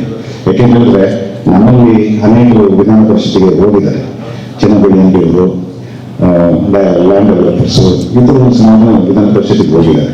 ವಿಧಾನ ಪರಿಷತ್ ಸ್ಥಾನವನ್ನು 4 ಗಂಟೆ ಅಡೆತಡೆಗಳ ಮಧ್ಯೆ ವಿಧಾನ ಪರಿಷತ್ ಒಬ್ಬ ಸಾಮಾನ್ಯ ವ್ಯಕ್ತಿಯನ್ನು, ಸಾಮಾನ್ಯ ಪತ್ರಕರ್ತನನ್ನು ಕಳಿಸೋದಿದೆಯಲ್ಲ, ಅದೇ ಒಂದು ದೊಡ್ಡ ಒಂದು ಗೌರವ ಅಂತ ನಾನು ಭಾವಿಸ್ಕೊಳ್ತೀನಿ. ಅದಕ್ಕೆ ಪ್ರಭಾಕರ್ ಅವರು ಕಾರಣ ಇದ್ದಾರೆ. ಪ್ರಭಾಕರ್ ಅವರ ಒಂದು ಸಹಕಾರ ಇದೆ. ಯಾವುದು ಕೂಡ ಒಬ್ಬ ವಿತರಕನಿಗೆ, ಸಾಮಾನ್ಯ ವಿತರಕನಿಗೆ ರಾಜ್ಯೋತ್ಸವ ಪ್ರಶಸ್ತಿ ಕೊಟ್ಟಿದ್ದೆ ಪ್ರಭಾಕರ್ ಅವರು. ವಿತರಕರೊಬ್ಬರಿಗೆ, ಮೈಸೂರಿನ ವಿತರಕರಿಗೆ ಯಾರು ಸೈಕಲ್ ಮೇಲೆ ಒತ್ತು ಪತ್ರಿಕೆ ಆಗ್ತದೆ ಅಂತ ಗುರುತಿದ್ದು ಅವರಿಗೆ ಕೊಟ್ಟರು. ಹಾಗಾಗಿ ಪತ್ರಕರ್ತರ ಒಡನಾಟವನ್ನು ಇಟ್ಟುಕೊಂಡಿರುವರು, ಪತ್ರಕರ್ತರ ನೋವುಗಳನ್ನು ಅರಿತಿರುವರು, ಪತ್ರಕರ್ತರ ಜೊತೆಗೆ ಬಾಂಧವ್ಯವನ್ನು ಇಟ್ಕೊಂಡಿರುವರು, ಅವರ ಸದಾಕಾಲ ಅವರ ಚಿಂತನೆ ಏನಿರ್ತಾರೆ ಅಂತ ಅರಿಯುವಂತಹ ಪ್ರಭಾಕರ್ ಅಂತ ವ್ಯಕ್ತಿ ನಮ್ಮ ಜೊತೆಗೆ ಇರುವಂಥದ್ದೇ ನಮ್ಮ ಸೌಭಾಗ್ಯ ಅಂತ ಭಾವಿಸ್ಕೊಳ್ತೇನೆ. ಈ ಸಂದರ್ಭದಲ್ಲಿ ಬೆಳಗಾವಿ, ನಮಗೆ ಪತ್ರಕರ್ತರ ಸಂಘಕ್ಕೆ ಬೆಳಗಾವಿ ಕಾರ್ಯಕ್ರಮ ಅಂತ ಹೇಳಿದ್ರೆ ದಿಲೀಪ ನಮಗೆ ಇದ್ದಾರೆ ಒಂದು ಶಕ್ತಿ. ಅದಕ್ಕೆ ಸಾವುಕಾರರಿದ್ದಾರೆ ಇನ್ನೊಂದು ಶಕ್ತಿ. ಏನಿರೋದು ನಮಗೆ ಇದು ಮಾಡ್ತೀವಿ, ನಾವು ಮಾಡಿದ್ವಿ, ತೊಂದರೆ ಇಲ್ಲ ಅಂತ ಹೇಳಲಿಕ್ಕಿದ್ದಾರೆ. ಇದು ಯಾವಾಗಲ್ಲ, ಇಂದಿನ ಕೂಡ ಇದೇ ರೀತಿ ಇದೆ. ಏನೋ ಒಂದು ಕಾರ್ಯಕ್ರಮ ಜವಾಬ್ದಾರಿ ಕೊಟ್ಟು ಬಹಳ ಚೆನ್ನಾಗಿ ಮಾಡ್ತಾರೆ. ಮೊನ್ನೆ ದಿಲೀಪ ಮತ್ತೆ ಬಾಲಾಜಿ ಅವರಿಗೆ ಬಹಳ ಸಂಕಷ್ಟಕ್ಕೀಡಾಗ್ಬಿಟ್ರು. ಅಲ್ಲಿ ಸ್ಥಳಾವಕಾಶ ಆಗಲಿಲ್ಲ, ಏನ್ ಮಾಡೋದು ಮುಂದಕ್ಕಾಕ್ರಿ ಅಂತಷ್ಟು ಮುಂದಕ್ಕಾಕ್ರಿ, ಬೇಡ ಮುಂದಕ್ಕಾಕ್ರಿ. ದಿಲೀಪ ಒಂದ್ಸರಿ ಏನಾದ್ರು ಪ್ರಾಬ್ಲಮ್ ಆಗ್ಬಿಟ್ಟು ಮುಂದಕ್ಕಾಕ್ರಿ. ಹಿಂಗೆ ರಾಷ್ಟ್ರಮಟ್ಟದ ಒಂದು ಕಾರ್ಯಕ್ರಮ ಮಾಡ್ತೀವಿ ಅಂತ ಮಾಡಿ ಅವಾಗ ಒಂದು 19 ಲಕ್ಷ ರೂಪಾಯಿ ಕಳ್ಕೊಂಡ್ರು. ನಮ್ಮ ಜೊತೆ ಪಡೆದು ಅದು ಆಗಲಿಲ್ಲ ಕಾರ್ಯಕ್ರಮ. ಬೇಡ ಮುಂದಕ್ಕಾಯ್ತು ಅಷ್ಟೇ, ಆಗಲ್ಲ, ಬೇಡ ಮುಂದಕ್ಕಾಕಿ ಅಷ್ಟೇ ಅಂತ ಹೇಳಿ. ಆ ರೀತಿ ಇದು ಅಲ್ಲಿ ಆಗಿತ್ತು. ನಾವೆಲ್ಲ ಪ್ರಭಾಕರ್ ಡೇಟ್ ಕೊಡೋದಿಲ್ಲ, ಇದು ಎಲೆಕ್ಷನ್ ಡೇಟ್ ಅನೌನ್ಸ್ ಆಗಿರುವಂಥ ಮೀಟಿಂಗ್ ಯಾವುದೇ ಕಾರಣಕ್ಕೆ ಮುಂದಕ್ಕೆ ಹಾಕ್ಬಾರ್ದು, ಮತ್ತೆ ಯಾರು ಕೋರ್ಟ್ ಗೀಟಿಗೆ ಸಮಸ್ಯೆ ಆಗುತ್ತೆ, ಮೀಟಿಂಗ್ ಆಗಲೇಬೇಕು ಅಂತ ಬಲವಂತ ಮಾಡಿದಾಗ ಈ ಸ್ಥಳಕ್ಕೆ ಬಂದು ನಿಂತ್ಕೊಳ್ತು ಸಭೆ. ಇದೆಲ್ಲ ಬಂದ್ರಿ ಅತ್ಯಂತ ಪ್ರೀತಿಯಿಂದ. ಇದು ಕೊನೆಯ ಸಭೆ ಅಲ್ಲ, ಇದು ಆರಂಭದ ಸಭೆ. ಯಾವತ್ತು ಸಭೆ ಕೊನೆ ಆಗೋದಿಲ್ಲ. ಪತ್ರಕರ್ತರ ಸಂಘದ ಚಟುವಟಿಕೆಗಳು, ಸಂಘಟನೆಗೆ ಯಾವತ್ತೂ ಕೂಡ ಕೊನೆ ಅನ್ನೋದಿಲ್ಲ. ನಮ್ಮ ನಿಮ್ಮ ನಡುವೆ ಬಾಂಧವ್ಯ ಮತ್ತು ಪ್ರೀತಿ, ವಿಶ್ವಾಸ, ಸ್ನೇಹಕ್ಕೆ ಯಾವತ್ತೂ ಕೊನೆ ಇಲ್ಲ. ನಾವೆಲ್ಲರೂ ಮತ್ತೊಂದು ಒಟ್ಟಿಗೆ ಸೇರ್ತೇವೆ, ಒಟ್ಟಿಗೆ ಬೆಳಿತೇವೆ, ಒಟ್ಟಿಗೆ ಸಂಘವನ್ನು ಕಟ್ಟುತ್ತೇವೆ, ನಾವೆಲ್ಲ ಒಟ್ಟಿಗೆ ಇರ್ತೇವೆ ಅನ್ನುವಂತಹ ಒಂದು ಸಂಕಲ್ಪ ಇದೆಯಲ್ಲ, ನೀವೆಲ್ಲ ಕೊಟ್ಟ ಸಾಕಾರ. ಇವತ್ತು 1 ಕೋಟಿ ಶಿವನಂದ ಹೇಳಿದ್ರು, 1 ಕೋಟಿ ನನ್ನ ದುಡ್ಡಲ್ಲ, ಅದು ನೀನು ಕೊಟ್ಟ ದುಡ್ಡು ಅಂತ ಹೇಳಿ. ನೀನು ಕೊಟ್ಟ ದುಡ್ಡನ್ನು ಸರಿಯಾಗಿ ಉಪಯೋಗಿಸುವಂಥದ್ದು ಕೂಡ ಒಂದು ದೊಡ್ಡ ಸಾಧನೆಗಳು. ಹಾಗಾಗಿ ಶಿವಾನಂದ ಅವರು ಆ ಹಣವನ್ನು ಏನು ಸಂಗ್ರಹ ಮಾಡಿದ್ರು ಕಾರ್ಯದರ್ಶಿಗಳು ಮತ್ತು ಖಜಾಂಚಿಗಳು ಅದನ್ನು ಜೋಪಾನವಾಗಿ ಭದ್ರತೆ ಇರುವ ಮೂಲಕ ಪತ್ರಕರ್ತರಿಗೆ ಮಾಡಿದ್ದಾರೆ. ಒಂದು ನಮ್ಮ ವಿನಂತಿ ಶಿವನಂದ ಹೇಳಿದ್ನಲ್ಲ ಅಷ್ಟನ್ನು ಕೂಡ ಕಾರ್ಯಕಾರಿ ಸಮಿತಿಯನ್ನ ಒಂದು ಬಾರಿ ಮುಖ್ಯಮಂತ್ರಿಗಳ ಜೊತೆಗೆ ಸಂವಾದವನ್ನು ವ್ಯವಸ್ಥೆ ಮಾಡಿಕೊಟ್ಟಿದ್ರೆ, ನೇರವಾಗಿ ಮಾತಾಡಲಿಕ್ಕೆ ಅವಕಾಶ ಮಾಡಿಕೊಟ್ಟಿದ್ರೆ ಚೆನ್ನಾಗಿತ್ತು ಅಂತ ಕೇಳಿದ್ವಿ. ಈಗಲೂ ಕೂಡ ಅವಕಾಶ ಇದೆ. ಅಂದ್ರೆ ನಮ್ದಿನ್ನೂ ಡೇಟ್ ಎಲೆಕ್ಷನ್ ಅನೌನ್ಸ್ ಆಗಿಲ್ಲ. ನೆಕ್ಸ್ಟ್ ಮಂತ್ ಫಸ್ಟ್ ವೀಕ್ ಯಾವುದೋ ಒಂದು ಡೇಟ್ ಇದೆ. ಇದೇ ಕಾರ್ಯಕಾರಿ ಸಮಿತಿ ಸಭೆ ಅಂದ್ರೆ ನಮ್ಮ ಕಾರ್ಯಕಾರಿ ಸಮಿತಿ ಎಲ್ಲ ಸದಸ್ಯರು ಮುಖ್ಯಮಂತ್ರಿ ಜೊತೆ ಒಂದು ಸಂವಾದ ಮಾಡಬೇಕು. ಅವರದೇ ಆದಂತಹ ಮಾತುಗಳನ್ನ ಹೇಳಲಿಕ್ಕೆ ಅವಕಾಶ ಕೊಡಬೇಕು. ಎಲ್ಲೋ ಒಂದು ನಿಮಿಷ ಹೇಳ್ತಾರೋ ಎಲ್ಲ ಒಟ್ಟಾಗಿ ಶಿವಾನಂದರು ಹೇಳ್ತಾರೋ ಒಂದು ಕಾರ್ಯಕಾರಿ ಸಮಿತಿಗೆ, ಈ ಕಾರ್ಯಕಾರಿ ಸಮಿತಿಗೆ ಮುಖ್ಯಮಂತ್ರಿಗಳಿಗೆ ನೇರವಾಗಿ ಅಭಿನಂದನೆ ಸಲ್ಲಿಸಲು ಅವಕಾಶ ಮಾಡಿಕೊಡ್ಬೇಕು ಅಂತೇಳಿ ನಾನು ಅವರಿಗೆ ವಿನಂತಿ ಮಾಡ್ಕೊಡ್ತೀನಿ. ಪ್ರಭಾಕರ್ ಆ ಕೆಲಸ ಮಾಡಿಕೊಡ್ಬೇಕು ಅಂತೇಳಿ ನಾನು ಕೇಳ್ಕೊತೀನಿ. ಇಡೀ ಕಾರ್ಯಕಾರಿ ಸಮಿತಿ ಪರವಾಗಿ ನಾನು ಕೇಳ್ಕೊತೀನಿ. ಧನ್ಯವಾದಗಳು ಪ್ರಭಾಕರ್ ಅವರಿಗೆ. ಒಂದು ನಿಮಗೆ ಯಾಕಂದ್ರೆ ನೀವೆಲ್ಲ ನೇರವಾಗಿ ಮುಖ್ಯಮಂತ್ರಿಗಳ ಜೊತೆಗೆ ಒಂದು ಸಂವಾದ ಮಾಡುವಾಗಲ್ಲ, ಒಂದು ಇನ್ನೊಂದ್ಸರಿ ಆಗಿತ್ತು ಕಾರ್ಯಕ್ರಮ ಶಿವನಂದ ಮಾಡಿದ್ರು ಇನ್ನೊಂದ್ಸರಿ. ಹಾಗಾಗಿ ಅದಕ್ಕೆ ಇದು ಆಗಲೇ ಇಲ್ಲ. ಇದು ನಮ್ಮ ಕೊನೆ ಕಾರ್ಯಕಾರಿ ಸಮಿತಿ ಅಂತ ಹೇಳಿದ್ರು. ಇನ್ನೊಂದು ಕೊನೆ ಸಭೆ ಅಲ್ಲ, ಇನ್ನೊಂದು ಸಭೆ ಇದೆ ಅನ್ನೋದಕ್ಕೆ ಅದೊಂದು ಕಾರ್ಯಕ್ರಮ ಆಗಲಿ ಅಂತ ನಾನು ವಿನಂತಿ ಮಾಡ್ಕೊಳ್ತೀನಿ. ನಮ್ಮೆಲ್ಲ ಒಟ್ಟಿಗೆ ಮತ್ತೊಮ್ಮೆ ಸೇರುವ ಇಲ್ಲಿ ಒಂದು ದಿಲೀಪನ ಜೊತೆಗೆ ಅವರ ಪದಾಧಿಕಾರಿಗಳು ಜೊತೆಗೆ ಅವರೆಲ್ಲ ಬೆಳಗ ಎಲ್ಲರೂ ಏನಿದೆ ಬೆಳಗ ಒಂದು ಕೆಲಸ ಕೊಟ್ಟುಬಿಟ್ರೆ ಸಾಕು, ರಾತ್ರಿ ಎಲ್ಲರೂ ನಿಂತ್ಕೊಂಡು ಹೇಗೆ ಮಾಡ್ತಾರೆ ಅಷ್ಟು ಅಚ್ಚುಕಟ್ಟಾಗಿ ಮಾಡ್ತಾರೆ. ಅವ್ರ ಮನೆ ಮದುವೆ ಕಾರ್ಯಕ್ರಮ ಮಾಡಬೇಕು, ಇಲ್ಲ ಮನೆ ಯಾವುದೋ ಕಾರ್ಯಕ್ರಮ ಮಾಡ್ಕೋಬೇಕು, ಅಷ್ಟು ನೀಟಾಗಿ ಅವರೆಲ್ಲ ಸೇರ್ಕೊಂಡು ಮಾಡ್ತಾರೆ. ಅವರೆಲ್ಲ ಬರೋದಕ್ಕೆ ಅಭಿನಂದನೆ ಸಲ್ಲಿಸ್ತೇನೆ. ನಮ್ಮ ಸಂಘದ ಪದಾಧಿಕಾರಿ ಆಗಿರುವಂತ ಬಾಲಾಜಿ ಅವರು, ಅದಕ್ಕಿಂತ ಮುಖ್ಯವಾಗಿ ಇನ್ನೊಬ್ಬರಿಗೆ ಪರಿಚಯ ಆಗಲಿ ಬಂದಿಗೆ ಅದನ್ನು ಮಾಡ್ಕೊಂಡಿಲ್ಲ ಎಲ್ಲ ಪತ್ರ ಅಂತೇಳಿ. ಇದು ನಮ್ಮ ಹಳೆ ಉಳಿಯಿದೆ ಪತ್ರಕರ್ತರ ಸಂಘಟನೆಗೆ. ರಾಜ್ಯ ಸಂಘದ KUWJ ಹಳೆಯ ನಾಯಕ ಅವರು. ಈಗ 80 ವರ್ಷ ಅವರಿಗೆ. 2008 20 ವರ್ಷ ಆಗಿರೋರು. 2008 ರಾಜ್ಯ ಸಂಘದಲ್ಲಿ ಭಾರಿ ಸಂಘಟನೆ ಹೋದ. ಅವಾಗಲೇ ಇಡೀ ರಾಜ್ಯ ಪ್ರವಾಸ ಮಾಡ್ತಿದ್ರು, ಇಡೀ ರಾಜ್ಯಾದ್ಯಂತ ಓಡಾಡ್ತಿದ್ರು. ನಮ್ಮ ಎಲ್ಲ ಒಂದು ಸಂಘಟನೆಗೆ ಬಹಳ ದೊಡ್ಡ ಹೆಸರು ಎಲ್ಲ ಪತ್ರವಾದರು ಈ ಭಾಗದಲ್ಲಿ ಒಳ್ಳೆ ಕೆಲಸವನ್ನು ಮಾಡಿದ್ದಾರೆ. ಹಾಗಾಗಿ ಎಲ್ಲ ಪದಾಧಿಕಾರಿ ಮಿತ್ರರಿಗೆ, ವೇದಿಕೆ ನೀಡಿರುವ ನಮ್ಮ ಪ್ರಭಾಕರ್ ಬಂದಾಗ ಒಂದು ಟೀಮ್ ಜೊತೆಗಿರುತ್ತೆ. ಎಲ್ಲರೂ ಕೂಡ ನಮ್ಮ ಚಿದಾನಂದ ಇರ್ಬೋದು, ಸುನೀಲ್ ಇರ್ಬೋದು, ಆಮೇಲೆ ಸುರೇಶ್ ಅಣ್ಣ ಇರ್ಬೋದು, ಹಾಗೆ ಇಬ್ಬರು ನಿಗಮದ ಅಧ್ಯಕ್ಷರು ಬಂದಿದ್ದಾರೆ, ಅವರೆಲ್ಲ ಹೊರಗಡೆ ಹೋಗಿದ್ದಾರೆ ಅಂತ ಕಾಣುತ್ತೆ. ನಮ್ಮ ನಾಯ್ಡು ಅವರು ಮತ್ತೆ ನಟರಾಜ್ ಅವರು, ಅದಕ್ಕಿಂತ ಇನ್ನೊಬ್ರು ನಮ್ಮ ಪ್ರಭಾಕರ್ ಬೆನ್ನಿಂದ ಇರ್ತಾರಲ್ಲ ಗಿರೀಶ್ ಅವರು, ಕೋಟೆ ಅವರು, ಗಿರೀಶ್ ಕೋಟೆ ಅವರು ಕೂಡ ಸನ್ಮಾನಿತರಾಗಿ ಇದ್ದಾರೆ. ಇಲ್ಲಿ ಇನ್ನೊಂದು ವಿಶೇಷ ಅಂತ ಹೇಳಿದ್ರೆ, ಮುಖ್ಯಮಂತ್ರಿಗಳ ಕಾರ್ಯಾಲಯ ಬೆಂಗಳೂರಿನ ವಿಧಾನಸೌಧದ 3ನೇ ಮಹಡಿಗೆ ಮಾತ್ರ ಸೀಮಿತವಾಗಿತ್ತು. ಅಲ್ಲಿ ಬರುವಂತಹ ಕೆಲವೇ ಪತ್ರಕರ್ತರಿಗೆ ಮಾತ್ರ ಸೀಮಿತವಾಗಿತ್ತು. ಅದನ್ನು ರಾಜ್ಯಕ್ಕೆ ವಿಸ್ತರಿಸಿದ ಪ್ರಭಾಕರ್ ಅವರು. ಹೇಗೆ ಅಂದರೆ, ಇಡೀ ರಾಜ್ಯಕ್ಕೆ ಮುಖ್ಯಮಂತ್ರಿಗಳ ಪ್ರತಿದಿನದ ದಿನಚರಿಯನ್ನು ಅವರ ಏನು ಕಾರ್ಯಕ್ರಮದ ಪಟ್ಟಿಯನ್ನು ಹಾಕ್ತಾರೆ, ಜೊತೆಗೆ ಪ್ರತಿ ಕಾರ್ಯಕ್ರಮದ ಸುದ್ದಿಗಳನ್ನು ಪ್ರತಿಯೊಂದು ಜಿಲ್ಲೆಗೆ ತಲುಪಿಸುವಂತ ಪ್ರಯತ್ನವನ್ನು ಗಿರೀಶ್ ಮಾಡ್ತಾ ಇದ್ದಾರೆ. ಅದಕ್ಕೆ ಪ್ರಭಾಕರ್ ಅವರ ಮಾರ್ಗದರ್ಶನ, ಇಷ್ಟೊಂದು ಆತ್ಮೀಯತೆ, ಒಂದು ಪ್ರೀತಿಯನ್ನ ಕೊಟ್ಟದಕ್ಕಾಗಿ ಮುಖ್ಯಮಂತ್ರಿ ಸಿದ್ದರಾಮಯ್ಯ ನಾವು ಅಭಿನಂದನೆಗಳನ್ನ, ಧನ್ಯವಾದಗಳನ್ನು ಸಲ್ಲಿಸ್ತೇವೆ. ಜೊತೆಗೆ ಇನ್ನೂ ಹೆಚ್ಚಿನ ಒಂದು ಮುಂದಿನ ಬಜೆಟ್ನಲ್ಲಿ ಮತ್ತೇನಾದರೂ ಬೇಕು ಅಂತ ನೀವು ಕೇಳ್ತೀರಿ, ಮತ್ತೇನು ಬೇಕು ಅಂತ ಶಿವಾನಂದ ಕೇಳಿ ರೆಡಿಯಾಗಿರ್ತಾರೆ ಅಂತ ಹೇಳ್ತಾ, ನಿಮ್ಮ ಸಹಕಾರ ಬೇಕು ನಿರಂತರವಾಗಿ ಇರಲಿ ಅಂತ ನಾನು ಆಶಿಸ್ತೇನೆ. ಪ್ರಭಾಕರ್ ಅವರಿಗೆ ಬರುವಂತ ಮತ್ತಷ್ಟು ಅವಕಾಶಗಳನ್ನು ಕೊಡಲಿ, ಅವರು ಕೂಡ ಶಾಸನಸಭೆಗೆ ಬರಬೇಕು ಅನ್ನುವಂತಹ ಆಸೆ ನಮಗೂ ಕೂಡ ಇದೆ. ನೀವು ಅಧಿಕಾರದಲ್ಲಿ ಇಡೀ ಇದ್ದರೆ ಹೋಗಿ, ನಮಗೆ ಯಾವಾಗಲೂ ನಾವು ಜೊತೆಗೆ ಇರ್ತೀವಿ. ನಮಗೆ ಒಂದು ಅಭ್ಯಾಸ ಏನಂತ ಹೇಳಿದ್ರೆ, ಒಂದು ಸಾರಿ ಪ್ರೀತಿ ಮಾಡಿದ್ರು ಕೊನೆಯವರು ಜೊತೆಗೆ ಅಷ್ಟೇ ಬಿಟ್ಟರೆ ಅಧಿಕಾರ ಇದೆಯೋ ಇಲ್ಲೋ ಅವೆಲ್ಲ ಮುಖ್ಯ ಆಗೋದಿಲ್ಲ ಅಂತ ಹೇಳ್ತಾ, ನಿಮ್ಮ ಪ್ರೀತಿ ಸದಾಟ ನಮ್ಮೆಲ್ಲ ಪತ್ರಕರ್ತರ ಮೇಲೆ ಇಲ್ಲಿ ಅಂತ ನಾನು ಆಶಿಸ್ತೇನೆ. ನೀವೆಲ್ಲರಿಗೂ ಶುಭವಾಗಲಿ. ಮತ್ತೊಮ್ಮೆ ಮುಖ್ಯಮಂತ್ರಿಗಳ ಜೊತೆಗೆ ಭೇಟಿಯಾಗೋಣ. ನಿಜ, ಅದು ಅನುಭವ ಬಂದಾಗಲೇ ಜೀವದ ಬೆಲೆ ಗೊತ್ತಾಗೋದು ಅಂತೇಳಿ ಅನಿಸುತ್ತೆ. 2 ಬಾರಿ ಆ ಥರದ ಸಂದರ್ಭಗಳನ್ನು ತೀರಾ ಹತ್ತಿರದಲ್ಲಿ ನೋಡಿದಾಗ ಎದೆ ಜಲ್ಲಂತ ಜೀವ ಹಿಡಿದು ಬದುಕಿ ಬಂದ್ವಿ ಅಂತೇಳಿ ಅನಿಸ್ತು. ನಾವು ಜಲಸಗನಲ್ಲಿ ಇದ್ದಾಗ ಇದ್ರಲ್ಲಿ ನಮ್ಮ ಮುಂದೆ ಹೋದಂಥ ಬಸ್ಗಳು ಒಂದು 3 ಬಸ್ಗಳು, ಆ ಬಸ್ಗಳಲ್ಲಿ ಹಿಗ್ಗಮುಗ್ಗ ಫೈಟ್ ಮಾಡಿಬಿಟ್ರು ಹಮಾಸ್ ಉಗ್ರರು. ಅಪ್ಪಿತಪ್ಪಿ ನಾವೇ ಏನಾದರೂ ಇನ್ ಟೈಮಲ್ಲಿ ಅದೇ ದಾರಿಯಲ್ಲಿ ಇದ್ವಿ, ಏನಾದರೂ ಅಪ್ಪಿತಪ್ಪಿ ನಮ್ಮ ಬಸ್ಗೆ ಫೈರ್ ಆಗಿದ್ದರೆ ಯಾರು ಸಾವಾಗ್ತಿತ್ತು ಗೊತ್ತಿಲ್ಲ. ಅಲ್ಲಿ ಒಟ್ಟು 6 ಜನ ಸಾವಾಯಿತು ನಾವಿದ್ದಾಗಲೇ. ಮತ್ತೊಂದು ದುರ್ಘಟನೆ ಸಂದರ್ಭದಲ್ಲಿ ನಾವು ಅಲ್ಲಿದ್ದೀವಿ, ಇನ್ನು ಹೊರಡಕ್ಕೆ ಮುಂದಿನ ದಿನ ಬಾಕಿ. ಇಸ್ರೇಲ್ನಲ್ಲಿ ಕತಾರ್ ಮೇಲೆ ಇವರು ದಾಳಿ ಮಾಡಿಬಿಟ್ರು. ಇಸ್ರೇಲ್ನಲ್ಲಿ ಹಮಾಸ್ ಕೇಂದ್ರ ಅಂತೇಳಿ ಅಲ್ಲಿ ದಾಳಿ ಮಾಡಿದರು. ಅವತ್ತು ರಾತ್ರಿ ಅನೌನ್ಸ್ ಮಾಡಿದ್ರು ನಮ್ಮ ಗೈಡ್ ಬಂದಿಲ್ಲ, ಸರ್ ನೀವು ಊಟ ಮಾಡಿ ಮಲ್ಕೊಂಡ್ಬಿಡ್ಬೇಡಿ, ಸೈರನ್ ಆಗುತ್ತೆ, ಆ ಸೈರನ್ ಈ ಥರ ಇರುತ್ತೆ, ಆ ಸೈರನ್ ಆದ ತಕ್ಷಣ ನೀವು ಬಂಕರ್ಗೆ ಹೋಗ್ಬಿಡ್ಬೇಕು ಸರ್ ಅಂತ. ನೀವು ಗ್ರಹಚಾರ ಗೊತ್ತಿಲ್ಲ ಅಂತ ಇಡೀ ರಾತ್ರಿ ನಿದ್ದೆ ಬರಲಿಲ್ಲ ಹೋಟೆಲ್ನಲ್ಲಿ. ಅಲ್ಲಿ ಬಹುತೇಕ ನೀವು ಹೊಸ ಮನೆ ಕಟ್ತಿದ್ರು ಅಲ್ಲಿ ಒಂದು ರೂಮ್ ಬಂಕರ್ ಆಗಿರುತ್ತೆ.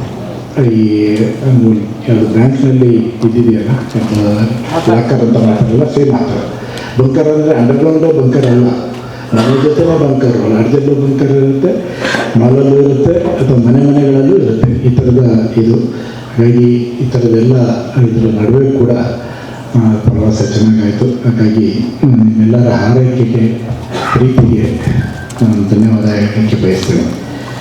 ಆಮೇಲೆ ಈ ಸಭೆ ಆಯೋಜನೆಗೊಂಡಾಗ ಈ ಸಭೆಯನ್ನು ಪ್ರಭಾಕರ್ ಅವರಿಗೆ ಮತ್ತು ನಮಗೆ ಗಾಂಧಿ ಭವನದಲ್ಲಿ ಸನ್ಮಾನ ಮಾಡುವ ಸಂದರ್ಭದಲ್ಲಿ ಅವರು ದಿಲೀಪ್ ಮತ್ತು ಬಾಳೋಜಿಯವರು ಸರ್ ಮುಂದಿನ ಕೊನೆಯ ಸಭೆಯನ್ನು ನಮಗೆ ಅವಕಾಶ ಕೊಡಬೇಕು ಅಂತ ವಿನಂತಿಯನ್ನು ಮಾಡಿದರು. ಅದಕ್ಕೆ ಮುಂಚೆ ನಾವು ಮೈಸೂರು ಪತ್ರಕರ್ತರ ಸಂಘಕ್ಕೆ ಮಾತನ್ನು ಕೊಟ್ಟಿದ್ವಿ, ಅಲ್ಲೇ ಸಭೆ ಮಾಡೋಣ ಅಂತೇಳಿ. ಆದರೆ ಇವರು ಆಟಕ್ಕೆ ಬಿದ್ದು ಇಲ್ಲ, ನಮ್ಮ ಬೆಳಗಾವಿಗೆ ಈ ಸಭೆಯನ್ನು ಕೊಡಬೇಕು, ನಾವು ಪ್ರಭಾಕರ್ ಅವರನ್ನು ಹತ್ತಿರದಿಂದ ನಾವು ಅಭಿನಂದಿಸಬೇಕು ಅಂತ ನಾನು ಹೇಳಿದೆ. ಇಲ್ಲಿ ಗಾಂಧಿ ಭವನದಲ್ಲಿ ಅಭಿನಂದಿಸಿದ್ರಿ ಮತ್ತೇನು ಅಂತ. ಇಲ್ಲ ಮತ್ತೊಮ್ಮೆ ನಮ್ಮ ಪ್ರೀತಿ ಅವರಿಗೆ ವ್ಯಕ್ತಪಡಿಸಲೇಬೇಕು ಸರ್, ಆ ಕಾರಣಕ್ಕಾಗಿ ನೀವು ಇದನ್ನು ತಪ್ಪಿಸಾಗಿಲ್ಲ, ನಮಗೇ ಕೊಡಬೇಕು ಈ ಸಭೆಯನ್ನು ಅಂತೇಳಿ ಅವರು ಹಠಕ್ಕೆ ಬಿದ್ದು ಈ ಸಭೆಯನ್ನು ನಿಗದಿ ಮಾಡಿ ಅಷ್ಟು ಪ್ರೀತಿ, ಅಷ್ಟು ವಿಶ್ವಾಸವನ್ನು ಪ್ರಭಾಕರ್ ಅವರನ್ನು ತೋರಿಸಿದ್ರಲ್ಲ, ಅದಕ್ಕಾಗಿ ನೀವೆಲ್ಲರ ಚಪ್ಪಾಳೆ ಮೂಲಕ ಅವರ ಇಡೀ ತಂಡಕ್ಕೆ ಅಭಿನಂದನೆ. ಇಲ್ಲಿ ನಾವು ಬಂದಿರೋದು ಬೆಳಗಾವಿಗೆ ದಿಲೀಪ್ ಅವರ ಪ್ರೀತಿ, ನಮ್ಮ ಜೊತೆಲೇ ಉಪಾಧ್ಯಕ್ಷರಾದಂಥ ಪುಂಡಲೀಕ ಬಾಳೋಜಿಯವರ ಪ್ರೀತಿ, ಹಾಗೆ ಇಡೀ ಕುಟುಂಬದ ಪ್ರೀತಿ, ಎಲ್ರಿಗೂ ನೋಡಿ ಅಷ್ಟು ಜನ ಬಂದಿದ್ದೀವಿ, ನಾವು ಪದಾಧಿಕಾರಿಗಳಲ್ಲದೆ ಬೇರೆ ಬೇರೆ ಕೂಡ ಬಂದಿದ್ದೀವಿ. ಅಷ್ಟೂ ಜನರಿಗೂ ಎಲ್ಲೂ ವಸತಿ ವ್ಯವಸ್ಥೆ ಲೋಪ ಆಗದಂಗೆ ನಿನ್ನೆಯಿಂದ ಇಡೀ ದಿನ ಎಲ್ಲರಿಗೂ ವಸತಿ ವ್ಯವಸ್ಥೆ ಮಾಡುವ ಮೂಲಕ, ಊಟದ ವ್ಯವಸ್ಥೆ ಮಾಡುವ ಮೂಲಕ, ಈ ಕಾರ್ಯಕ್ರಮದ ಒಂದು ಸ್ಥಳವೇ ಚೇಂಜ್ ಆದರೂ ಕೂಡ ಅದನ್ನು ವ್ಯವಸ್ಥೆ ಮಾಡುವ ಮೂಲಕ ಅಚ್ಚುಕಟ್ಟಾಗಿ ಮಾಡಿಕೊಟ್ಟಿದ್ದಾರಲ್ಲ, ಅದಕ್ಕೆ ಎಷ್ಟು ಬಾರಿ ಧನ್ಯವಾದ ಹೇಳಿದ್ರು ಕೂಡ ಸಾಲದು.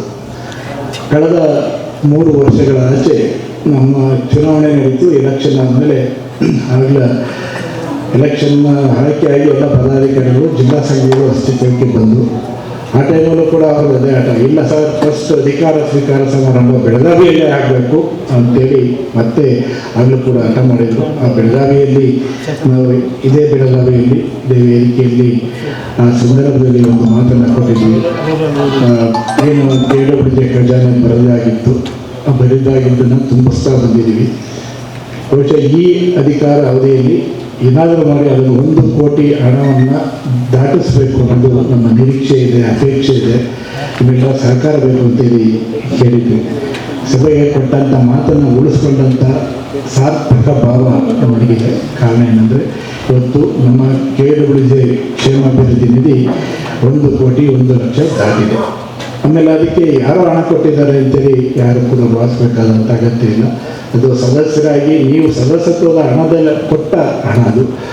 ಅದರಲ್ಲಿ ನಾವು ನಮ್ಮ ಆಫೀಸ್ ಎಕ್ಸ್ಪೆಂಡಿಚರ್ ಅಥವಾ ಮತ್ತೊಂದು ಮಿನಿಮಮ್ ಎಕ್ಸ್ಪೆಂಡಿಚರನ್ನೇ ಮಾಡುವ ಮೂಲಕ ಸಾಧ್ಯ. ಪ್ರಭಾಕರ್ ಜೊತೆ ಹೋದಾಗ ಆ ಖರ್ಚನ್ನು ಕೂಡ, ಕಾರ್ ಖರ್ಚನ್ನು ಕೂಡ ಹಾಕಿದೆ, ಅವ್ರ ಜೊತೆಲೇ ಕಾರಲ್ಲೇ ಓಡಾಡಿ, ಅಥವಾ ಎಷ್ಟೋ ಸಲ ಟ್ರೈನಲ್ಲಿ ಹೋಗಿ ಅಥವಾ ಎಷ್ಟೋ ಸಲ ಬಸ್ಸಲ್ಲಿ ಹೋಗಿ, ಈ ಥರದ ಏನೇನು ಸಾಧ್ಯ ಇದೆ ಆ ಎಲ್ಲ ಖರ್ಚುಗಳನ್ನು ಮಿನಿಮೈಸ್ ಮಾಡುವ ಮೂಲಕ ನಿಮ್ಮ ಹಣವನ್ನು ಅದರಲ್ಲಿ ಕ್ಷೇಮಾಭಿವೃದ್ಧಿ ನಿಧಿಯಲ್ಲಿ ತುಂಬಿದೆಯೋ. ಹಾಗಾಗಿ ಇದೊಂದು ಸಾರ್ಥಕ ಕ್ಷಣ ಅಂತ ನನಗೆ ಅನಿಸುತ್ತೆ.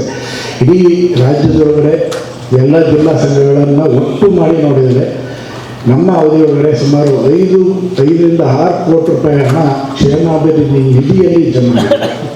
ಯಾಕೆಂದರೆ ಇಲ್ಲೇ ವಿಜಯಪುರ ಜಿಲ್ಲೆಯವರು ಬಂದಿದ್ದಾರೆ. ನಾವು ಹೋಗಿ ಪತ್ರಿಕಾ ದಿನಾಚರಣೆಯನ್ನು ಮಾತನಾಡಿ ಬಂದ ನಂತರ ಅವತ್ತು MB ಪಾಟೀಲ್ ಅವರು 5 ಲಕ್ಷ, ಹಾಗೆ ಶಿವಾನಂದ ಪಾಟೀಲ್ 5 ಲಕ್ಷ, ಮತ್ತು ಒಟ್ಟು 15 ಲಕ್ಷ ರೂಪಾಯಿ ಅವರು ಜಮಾ ಆಯಿತು. ಈಗ ಒಟ್ಟು 36 ಲಕ್ಷ ರೂಪಾಯಿ ವಿಜಯಪುರ ಜಿಲ್ಲೆಯಲ್ಲಿ ಜಮಾ ಆಗಿದೆ. ಅದೇ ರೀತಿ ಹಾವೇರಿಗೆ ಇದು ನಮ್ಮ ನಿಂಗಪ್ಪ ಇಲ್ಲೇ ಇದ್ದಾರೆ. ಅವರ ಪ್ರೀತಿಗೆ ಕಟ್ಟುಬಿದ್ದು ನಮ್ಮ ಪ್ರಭಾಕರ್ ಅವರಿಗೆ ನೆಚ್ಚಿನ ಪ್ರೀತಿಯ ಶಿಷ್ಯ. ಹಣ ಬರ್ಬೇಕಣ್ಣ ಅಷ್ಟೇ ಹೇಳೋದು. ಪ್ರಭಾಕರ್ ಹೈದರಾಬಾದ್ಗೆ ಬರ್ತೀನಿ ಅಂತೇಳಿ ಅವರ ಕಾರ್ಯಕ್ರಮಕ್ಕೆ ಅವರು ಒಂದ್ಸಲ ಹೋಗಿರ್ತಾರೆ, ಇನ್ನೊಂದ್ಸಲ ಹೋಗೋದು ಬೇಡ ಅಂತಾರೆ. ಆದರೆ ನಮ್ಮ ನಿಂಗಪ್ಪ ಪ್ರೀತಿಗೆ ಕಟ್ಟುಬಿದ್ದು ಅವತ್ತು ಹೋದಾಗ ಅಲ್ಲೂ ಕೂಡ ಶಿವಾನಂದ ಪಾಟೀಲ್ ಬಂದಿದ್ದರು. ಆ ಸಂದರ್ಭದಲ್ಲಿ ಮನವಿಯನ್ನು ಮಾಡಿದ್ವಿ. ಅವರು ಕೂಡ ಆ ಕ್ಷೇಮಾಭಿವೃದ್ಧಿ ನಿಧಿಗೆ 5 ಲಕ್ಷ ರೂಪಾಯಿ ಅನೌನ್ಸನ್ನು ಮಾಡಿದರು ಆ ಜಿಲ್ಲೆಗೆ. ಇದೇ ರೀತಿ DK ಶಿವಕುಮಾರ್ ಅವರು ಉಪಮುಖ್ಯಮಂತ್ರಿಗಳು, ಅವರು ರಾಮನಗರ ಜಿಲ್ಲೆಯವರಲ್ಲೇ ಇದ್ದಾರೆ. ಅವರು ಸರ್ ನೀವು ಬರಬೇಕು ಅಂತ ಕ್ಷೇಮಾಭಿವೃದ್ಧಿ ನಿಧಿಯನ್ನು ಪ್ರಸ್ತಾಪ ಮಾಡಿ ಹೇಳಬೇಕು ಅಂತ ಹೇಳಿದ್ರು. ಅವತ್ತು ಮಾತಾಡಿದ ಅವರ ಕ್ಷೇಮಾಭಿವೃದ್ಧಿ ನಿಧಿಗೂ ಕೂಡ 10 ಲಕ್ಷ ರೂಪಾಯಿ ಜಮಾ ಆಗಿದೆ. ಇಂದಿನ ಅವಧಿಯಲ್ಲಿ ಅಶ್ವಥ್ ನಾರಾಯಣ್ ಕೂಡ 5 ಲಕ್ಷ ಕೊಟ್ಟಿದ್ರು. ಒಟ್ಟು ಮೋಸ್ಟ್ಲಿ 15 ಲಕ್ಷನೋ 17 ಲಕ್ಷನೋ 17 ಒಟ್ಟು 17 ಲಕ್ಷ ರೂಪಾಯಿ ಜಮಾ ಆಗಿದೆ. ಈ ಥರ ಎಲ್ಲದನ್ನು ಒಟ್ಟು ಮಾಡಿ ನೋಡಿದರೆ, ಆಮೇಲೆ ಇದರಲ್ಲಿ ಬಾಗಲಕೋಟೆಯವರು, ಹಾಗೆ ಬೇರೆ ಬೇರೆ ಜಿಲ್ಲೆ ಇವೆಲ್ಲ ಒಟ್ಟು ಮಾಡಿ ನೋಡಿದರೆ ಹೆಚ್ಚು ಕಮ್ಮಿ ಒಂದು 6 ಕೋಟಿ ರೂಪಾಯಿ ಹತ್ತತ್ರ ಹಣ ನಮ್ಮ ಬೇರೆ ಬೇರೆ ಜಿಲ್ಲಾ ಸಂಘಗಳಿಗೆ, ಹಾಗೆ ತಾಲೂಕು ಸಂಘಗಳಿಗೆ, ಹಾಗೆ ರಾಜ್ಯ ಸಂಘಕ್ಕೆ ಇಷ್ಟು ಹಣ ಜಮಾ ಆಗಿದೆ ಅಂತೇಳಿ ಹೇಳಲಿಕ್ಕೆ ಹೆಮ್ಮೆ ಆಗುತ್ತೆ. ಮತ್ತೊಂದು ಕಡೆ ನಮಗೆ KWJ ಪ್ರಶಸ್ತಿಗಳನ್ನು ಕೊಡುವ ಸಂದರ್ಭದಲ್ಲಿ ಭಾಳ ಸಂಕಟ. ಏನು ಕಾರಣ ಅಂದರೆ ಎಲ್ಲ ಜಿಲ್ಲೆಗಳ ಹಣ ನಮ್ಮ ಜಿಲ್ಲೆಗೆ ಪ್ರಶಸ್ತಿ ಬಂದಿಲ್ಲ. ಅದು ನಾವು ಏನು ಹೇಳಿದ್ರು, ಏನು ಕನ್ವಿನ್ಸ್ ಮಾಡಿದ್ರೆ ಕೇಳಿದ್ರೆ ಗುದ್ದಾಟಕ್ಕೆ ನಮ್ಮ ಗೋಳಿಪುರ ನಂದೀಶಿಲೆಲ್ಲ ಇರಬೇಕು, ಚಾಮರಾಜನಗರ ಜಿಲ್ಲೆ ನೆಗ್ಲೆಕ್ಟ್ ಮಾಡ್ತಾ ಇದ್ದೀರಾ ಅಂತಾರೆ. ಈ ಥರ ಎಲ್ಲ ಆ ಸಂದರ್ಭದಲ್ಲಿ ನಾವು ಏನು ಯೋಚನೆ ಮಾಡಿದ್ವಿ, ಈ ದತ್ತಿ ನಿಧಿಗಳನ್ನು ಜಾಸ್ತಿ ಮಾಡಬೇಕು ಅಂತ ಯೋಚನೆ ಮಾಡಿದ್ವಿ. ಆ ಟೈಮಲ್ಲಿ ಅನೇಕರು ಆ ದತ್ತಿ ನಿಧಿಗೆ 5 ಲಕ್ಷ, 2 ಲಕ್ಷ, 1 ಲಕ್ಷ, 1.5 ಲಕ್ಷ ಈ ಥರ ಹಣವನ್ನು ಜಮೆ ಮಾಡಿದ್ದಾರೆ. ಅವರ ಹೆಸರಲ್ಲಿ ಆ ಪ್ರತಿನಿಧಿ ಅವಾರ್ಡ್ ಕೊಡ್ತಾರೆ. ಮೊನ್ನೆ ಕೂಡ ಪ್ರಜಾಪ್ರಗತಿ ನಾಗಣ್ಣ ಅವರ ಪತ್ರಿಕೆ ಹೆಸರಲ್ಲೂ ಕೂಡ ಜಮಾ ಮಾಡ್ತಾ ಇದ್ದಾರೆ. ಈಗಷ್ಟೇ ನನಗೆ ಪ್ರಭಾಕರ್ ಅವರು ಮೊನ್ನೆ ಮೈಸೂರಲ್ಲಿ ಮಾತನಾಡುವಾಗ ಹೇಳಿ ಸಿದ್ದರಾಮಯ್ಯ ಅವರ ಹೆಸರಲ್ಲಿ ಅಂದರೆ ಅಭಿವೃದ್ಧಿ ಪತ್ರಿಕೋದ್ಯಮಕ್ಕಾಗಿ ಒಂದು ಪ್ರಶಸ್ತಿಯನ್ನು ದತ್ತಿನಿಧಿಯನ್ನು ಅವರು ಅನೌನ್ಸ್ ಮಾಡ್ತಾ ಇದ್ದಾರೆ. ದಯಮಾಡಿ ಪ್ರಭಾಕರ್ ಅವರು ಇದೇ ವೇದಿಕೆಯಲ್ಲಿ ಅನೌನ್ಸ್ ಮಾಡಿ ಅದನ್ನು ಕೂಡ ಶುರು ಮಾಡೋಣ ಅಂತೇಳಿ ವಿನಂತಿ ಮಾಡ್ತೇನೆ. ದತ್ತಿನಿಧಿ ಏಕೆಂದರೆ ಒಂದು ಅವರ ಹೆಸರಲ್ಲಿ ಸಿದ್ದರಾಮಯ್ಯನವರ ಕಾರ್ಯಕ್ರಮಗಳ ಜನಪ್ರಿಯ ಕಾರ್ಯಕ್ರಮಗಳ ಹೆಸರಲ್ಲೋ ಅಥವಾ ಅಭಿವೃದ್ಧಿ ಪತ್ರಿಕೋದ್ಯಮಗಳ ಹೆಸರಲ್ಲಿ ಅವರ ಮನೆಗೆ ಆ ಪ್ರಶಸ್ತಿ ಒಂದು ವರ್ಷದಲ್ಲಿ ಒಬ್ಬರ ಮನೆಗೆ ಆ ಮೂಲಕ ಪ್ರಶಸ್ತಿ ಹೋದರೆ, ಒಬ್ಬ ಪತ್ರಕರ್ತನಿಗೆ ಪ್ರಶಸ್ತಿ ಹೋದರೆ ಅಷ್ಟು ಮಟ್ಟಿಗೆ ಸಾರ್ಥಕ ಅಂತೇಳಿ ನಾನು ಭಾವಿಸ್ತೇನೆ. ಹಾಗಾಗಿ ಇದು ಕೂಡ ಇವತ್ತು ಆಗುವಂಥದ್ದಿದೆ. ಆಮೇಲೆ ನಿಮ್ಮೆಲ್ಲರ ಪ್ರೀತಿ ವಿಶ್ವಾಸ ಎಲ್ಲ ಏನೇ ಇದ್ರೂ ಕೂಡ ಅದ್ರ ಜೊತೆಗೆ ಕೆಲಸ ಮಾಡದೇ ಇದ್ದರೆ ಯಾರು ಕೇಳೋದಿಲ್ಲ. ನೀವು ಇದ್ದ ಅವಧಿ ನೀವು ಇದ್ದಾಗಲೇ ಅವಕಾಶನ ಸದ್ಬಳಕೆ ಮಾಡಲಿಲ್ಲ, ಬೇರೆ ಏನು ಅಂತೇಳಿ ಪ್ರಶ್ನೆ ಮಾಡೋಂಥದ್ದಿದ್ದಾರೆ. ಯಾರು ಪ್ರಶ್ನೆ ಮಾಡದೇ ಇದ್ದರೂ ನಮ್ಮ ಕೊಡಗಿನ ಸವಿತಕ್ಕಂತೂ ಮಾಡ್ತಾರೆ. ಹಾಗೆ ಅನೇಕರು ಇದ್ದೇ ಇದ್ದಾರೆ. ಆ ಪ್ರಶ್ನೆ ಮಾಡೋ ಮುನ್ನ ನಾವೇನು ಮಾಡೋ ಪ್ರಶ್ನೆಗೆ ಒಳಗಾಗಬಾರ್ದು ಅಂತಲೇ ಆ ಪ್ರಶ್ನೆ ಅನೇಕ ಕೆಲಸಗಳನ್ನು ನಿರಂತರವಾಗಿ ಮಾಡಿಕೊಂಡು ಇರುವಂಥ ಕೆಲಸ ಮಾಡಿದ್ವಿ. ಬಸ್ ಪಾಸ್ ಅನ್ನೋದು ಕನಸಿನ ಗಂಟು ಅಥವಾ ಕನ್ನಡಿ ಒಳಗಿನ ಗಂಟಾಗಿತ್ತು. ಆ ಗಂಟನ್ನು ಬಿಡಿಸೋರು ಯಾರಪ್ಪ ಅಂತೇಳಿ ನಮಗೂ ಸಾಕಾಗೋಯಿತು, ಯಾರು ಇದಕ್ಕೆ ಅಂತೇಳಿ. ಅದಾಗೆ ಒಂದು ಕಾಲ ಅನ್ನೋದು ಕೂಡಿ ಬರುತ್ತೆ. ಅದು ಮಾನ್ಯ ಸಿದ್ದರಾಮಯ್ಯ CM ಆದಾಗ ಪ್ರಭಾಕರ್ ಅವರು ನಮ್ಮಂತೆಯೇ ಒಬ್ಬರು ಪತ್ರಕರ್ತರಾಗಿ ಆ ಎತ್ತರಕ್ಕೆ ಬಂದು ಆ ಸ್ಥಾನಕ್ಕೆ ಬಂದು ನಿಂತಾಗ ಈ ಬಸ್ ಪಾಸ್ ಜಾರಿ ಆಗಬೇಕು ಅಂತೇಳಿ ಅನಿಸುತ್ತೆ. ಹಾಗಾಗಿ ನನಗೆ ಅತ್ಯಂತ ಸಂತೋಷದ ಸಂಗತಿ ಅಂದರೆ ವಿಶೇಷವಾಗಿ ಪ್ರಭಾಕರ್ ಅವರು ಮುಖ್ಯಮಂತ್ರಿಗಳ ಮಾಧ್ಯಮ ಸಲಹೆಗಾರರಾಗಿ ನೇಮಕಗೊಂಡ ಕ್ಷಣ ದಿನ ಮರೀಲಿಕ್ಕೆ ಸಾಧ್ಯ ಇಲ್ಲ. ಯಾಕೆಂದರೆ ತುಂಬ ಹೆಸರುಗಳೆಲ್ಲ ಓಡಾಡ್ತಾ ಇದ್ವು, ಆಚೆ ಈಚೆ ಆಗಿ ಹೀಗೆ ಅಂತೆಲ್ಲ. ಅದೊಂದು ನಮಗೆ ಆತಂಕ ಅನ್ಬೋದು. ಮತ್ತು ಅಲ್ಲಿ ಒಬ್ಬರು ಸಂಭಾಳಿಸುವಂಥ ವ್ಯಕ್ತಿ ಸರಿಯಾದವರು ಬರೆದು ಹೋದರೆ ಪತ್ರಕರ್ತರಿಗೂ ಸರ್ಕಾರಕ್ಕೆ ಗ್ಯಾಪೇ ಆಗಿಬಿಡುತ್ತೆ. ನಮ್ಮ ಪ್ರತಿಭಟನೆ ಹೋರಾಟದ ಮೂಲಕ ಹಿಂದೆ ವಾರ್ತಾಲಯಕ್ಕೆ ಗೇಟ್ ಮುರಿದು ಈಗಲೂ ಹೋದಾಗೆಲ್ಲ ವಾರ್ತಾಲಯಕ್ಕೆಲ್ಲ ಹೇಳ್ತಾರೆ ನೀವೇ ಗೇಟ್ ಮುರಿದಾಕಿದ್ದು, ನೀವು ಎಲ್ಲ ಪ್ರತಿಭಟನೆ ಮಾಡಿ. ಹಾಗಾಗಿ ಆ ಥರದ ಒಂದು ವಾತಾವರಣ ಬರಬಾರ್ದು, ಸರ್ಕಾರದ ಜೊತೆ ಸಂಘರ್ಷ ಬರಬಾರ್ದು ಅನ್ನೋದು ನಮ್ಮ ನಿರೀಕ್ಷೆ ಮತ್ತು ಅಪೇಕ್ಷೆ.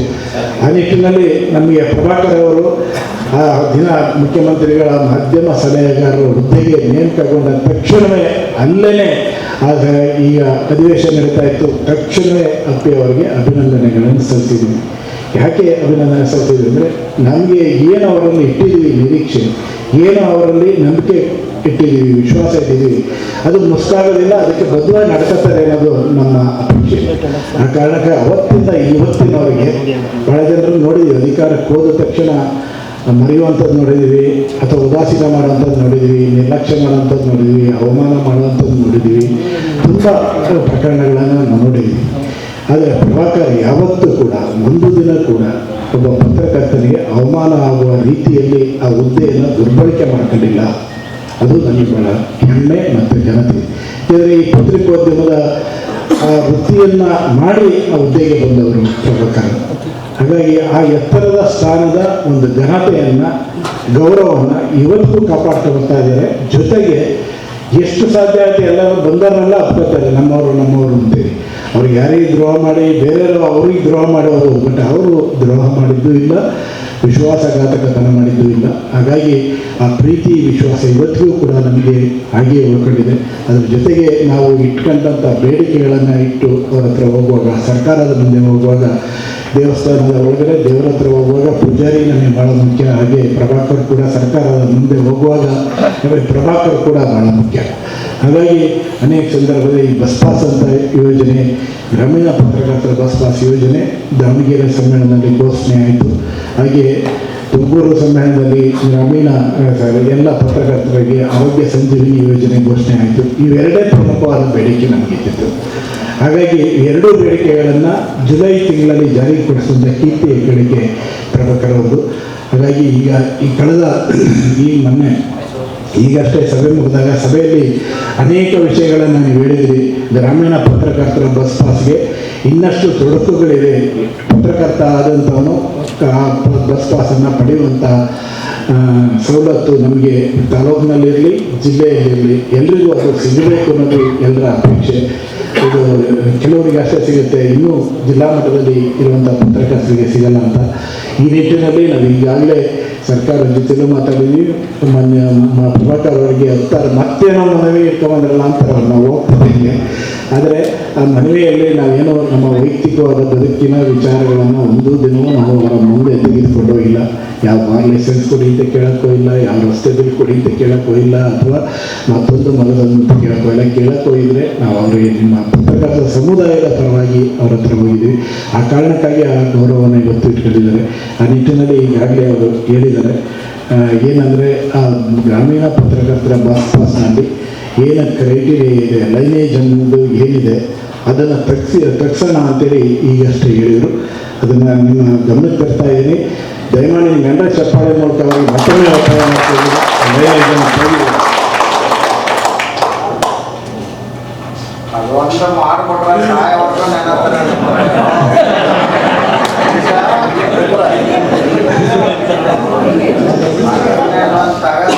ಸಹಾಯ ಎಲ್ಲರಿಗೂ ಬಸ್ ಪಾಸ್ ಸಿಕ್ಕಾಗ ಮಾಡ್ಕೊಟ್ರ ಶಿವಾನಂದ ತಗಡೋರು ಸರ್ ನಿಮ್ಮ ಜೀವನ ಇರೋವರೆಗೂ ನೆನಂತಾರೆ.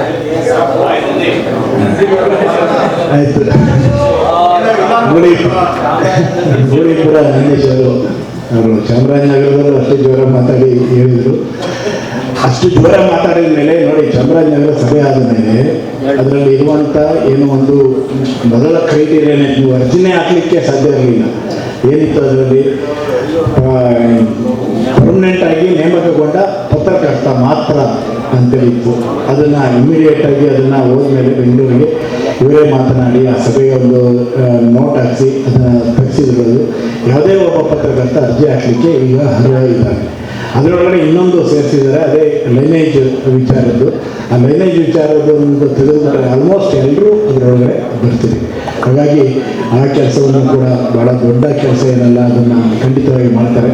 ಪ್ರಭಾಕರ್ ಅವರ ಸ್ಪೀಡಿಗೆ ವಾರ್ತಾ ಇಲಾಖೆ ಏನಾದ್ರು ಸ್ಪಂದಿಸಿದರೆ ವಾರ್ತಾ ಇಲಾಖೆ ಇಡೀ ದೇಶದಲ್ಲೇ ನಂಬರ್ 1 ಇಲಾಖೆ ಆಗ್ತಾ ಇತ್ತು. ಅದು ಏನು ಇವರು ಹೇಳ್ತಾರೆ, ಒತ್ತಾಯ ಮಾಡ್ತಾರೆ, ಪಾಪ ನಮ್ಮ ಎದುರುಗಳಲ್ಲೇ ಅವ್ರಿಗೂ ಬೇಜಾರಾಗಿಲ್ಲ ಹೇಳಿರ್ತಾರೆ.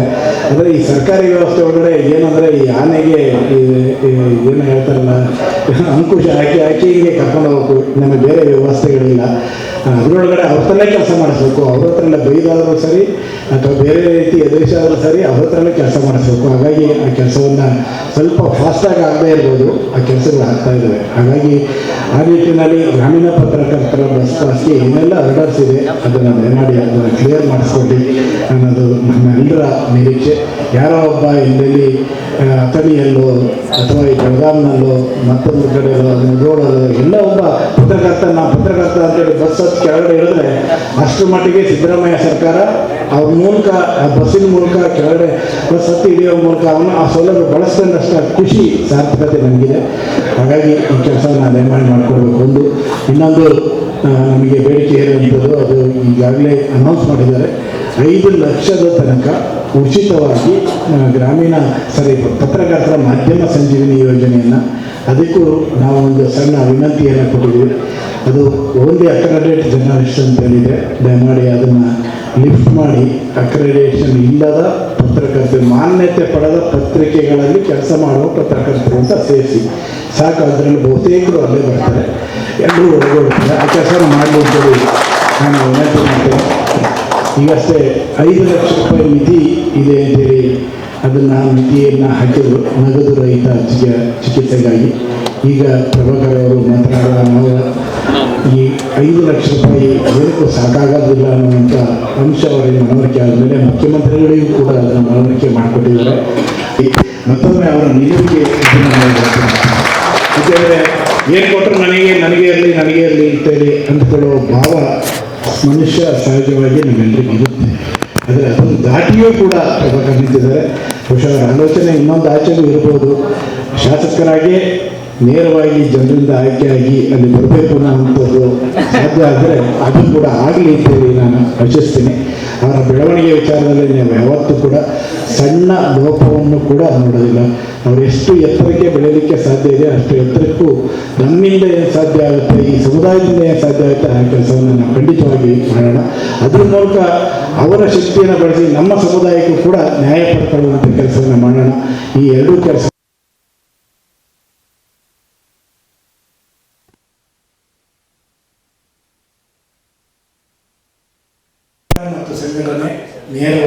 ಮಟ್ಟಿಗೆ ಒಂದು ರೈಲ್ವೆ ಥರ ಹೋಗ್ತಾ ಇರೋದು ಬಹುಶಃ ಈ ಸರ್ಕಾರದ ಅವಧಿಯಲ್ಲಿ ಮಾತ್ರ ಅನ್ನೋದನ್ನು ಅವರೇ ಪ್ರಸ್ತಾಪ ಮಾಡಿ ಹೇಳಿದ್ದಾರೆ. ಹಾಗಾಗಿ ನಮಗೆ ಸಂಘರ್ಷ ಮುಖ್ಯ ಅಲ್ಲ, ಸಂಘರ್ಷಕ್ಕೆ ಆಚೆಗೂ ಕೂಡ ಪ್ರೀತಿಯಿಂದಲೂ ಕೆಲಸ ಮಾಡಿಸ್ಕೊಳ್ಳೋದು ಮುಖ್ಯ, ವಿಶ್ವಾಸದಿಂದ ಕೆಲಸ ಮಾಡಿಸ್ಕೊಳ್ಳೋದು ಮುಖ್ಯ. ಇದರ ಆಚೆಗೆ ಹೇಳಿದ ಮೇಲೆ ಇಷ್ಟೆಲ್ಲ ಸಭೆ ಆಗಿದೆ, ನಮಗೆ ಬೆಳಗಾವಿನಲ್ಲೂ ಕೂಡ ಒಂದು ಭವನ ಆಗೋದು ಮುಖ್ಯ. ಈ ನಿಟ್ಟಿನಲ್ಲಿ ದಿಲೀಪ್ ಅವರು ಮತ್ತು ಬಾಲೋಜಿ ಅವರ ಪ್ರಯತ್ನ ನಿರಂತರವಾಗಿ ಮಾಡಿದ್ದಾರೆ. ಆ ಕೆಲಸ ಕೂಡ ಆಗಲಿ ಅಂತ ಹೇಳ್ತಾ ಇವತ್ತು ಬಂದಿರುವಂಥ ಸಭೆಗೆ ಬಂದಂಥ ತಮ್ಮೆಲ್ಲರಿಗೆ ನಾನು ಹೃದಯಪೂರ್ವಕವಾಗಿ ಅಭಿನಂದಿಸ್ತೀನಿ. ಅತ್ಯಂತ ಹಿರಿಯ ಅಧ್ಯಕ್ಷರಾದಂಥ ಲೋಚನೆ ಶಿವಕುಮಾರ್ ಅವರಿಂದ ಹಿಡಿದು ಅತ್ಯಂತ ಒಬ್ಬ committee member, senior committee member ಅಂತೇಳಿ ನಮ್ಮ ಜೊತೆಗೆ ಇದ್ದಂಥ HP ಮದನಗೌಡರಿಂದ ಹಿಡಿದು ಅನೇಕರು ಅತ್ಯಂತ ಕಿರಿಯ ಅಧ್ಯಕ್ಷರಾಗಿರುವಂಥ ಯಾದಗಿರಿ ಮಲ್ಲಪ್ಪ ಸಂಕ್ರೇನ್ ಬಂದಿರಬೇಕು. ಅವರು ಅಂಥರ ಎಲ್ಲರೂ ಹಾಗಾಗಿ ದಿಲೀಪ್ ಹೇಳಿದ್ದೆ, ದಿಲೀಪ್ ಕೂಡ ಒಪ್ಕೊಂಡಿದ್ರು ಆಯ್ತು ಸರ್ ಮಾಡೋಣ ಅಂತ. ಏನೋ ತಾಂತ್ರಿಕ ಕಾರಣಗಳಿಂದಾಗಿ ಕಾರ್ಯಕ್ರಮ ಮಾಡೋಕ್ಕಾಗಲಿಲ್ಲ. ಆದರೂ ಕೂಡ ಬೆಳಗಾವಿ ಜಿಲ್ಲಾ ಕಾರ್ಯನಿರತ ಪತ್ರಕರ್ತರ ಸಂಘದ ಆಶ್ರಯದಲ್ಲಿ ನಡೀತಾ ಇರುವಂತಹ ಈ ಕಾರ್ಯಕ್ರಮದ ಉದ್ಘಾಟನೆಯನ್ನು ನೆರವೇರಿಸಿಕೊಟ್ಟಂತಹ ಶ್ರೀ ಸರ್ವೋತ್ತಮ ಜಾರಕಿಹೊಳಿ ಅವರೇ, ವೇದಿಕೆಯ ಮೇಲೆ ಆಸೀನರಾಗಿರುವ ರಾಜ್ಯ ಕಾರ್ಯನಿರತ ಪತ್ರಕರ್ತರ ಸಂಘದ ಅಧ್ಯಕ್ಷರು ಆತ್ಮೀಯರಾದಂಥ ಶಿವಾನಂದ ತಗಡೂರು ಅವರೇ, ಕನ್ನಡ ಸಾಹಿತ್ಯ ಪರಿಷತ್ತಿನ ಗೌರವ ಕಾರ್ಯದರ್ಶಿಗಳು, ನನ್ನ ಆತ್ಮೀಯರಾದಂತಹ ಮದನಗೌಡರೇ, ಜಿಲ್ಲಾ ಸಂಘದ ಅಧ್ಯಕ್ಷರಾದಂತಹ ದಿಲೀಪ್ ಅವರೇ, ವೇದಿಕೆ ಮೇಲೆ ಸುಮಾರು ಜನ ಪತ್ರಕರ್ತರ ಮಿತ್ರರಿದ್ದೀರಿ. ಅದೇ ರೀತಿ ವೇದಿಕೆ ಮುಂಭಾಗದಲ್ಲಿ ಕೂಡ ರಾಜ್ಯದ ನಾನಾ ಜಿಲ್ಲೆಗಳಿಂದ ಬಂದಿರುವಂತಹ ಪತ್ರಕರ್ತ ಗೆಳೆಯರಿದ್ದಾರೆ. ಎಲ್ಲರಿಗೂ ಕೂಡ ಈ ಸಂದರ್ಭದಲ್ಲಿ ನಮಸ್ಕಾರಗಳನ್ನು ತಿಳಿಸೋದಕ್ಕೆ ಇಷ್ಟಪಡ್ತೇನೆ.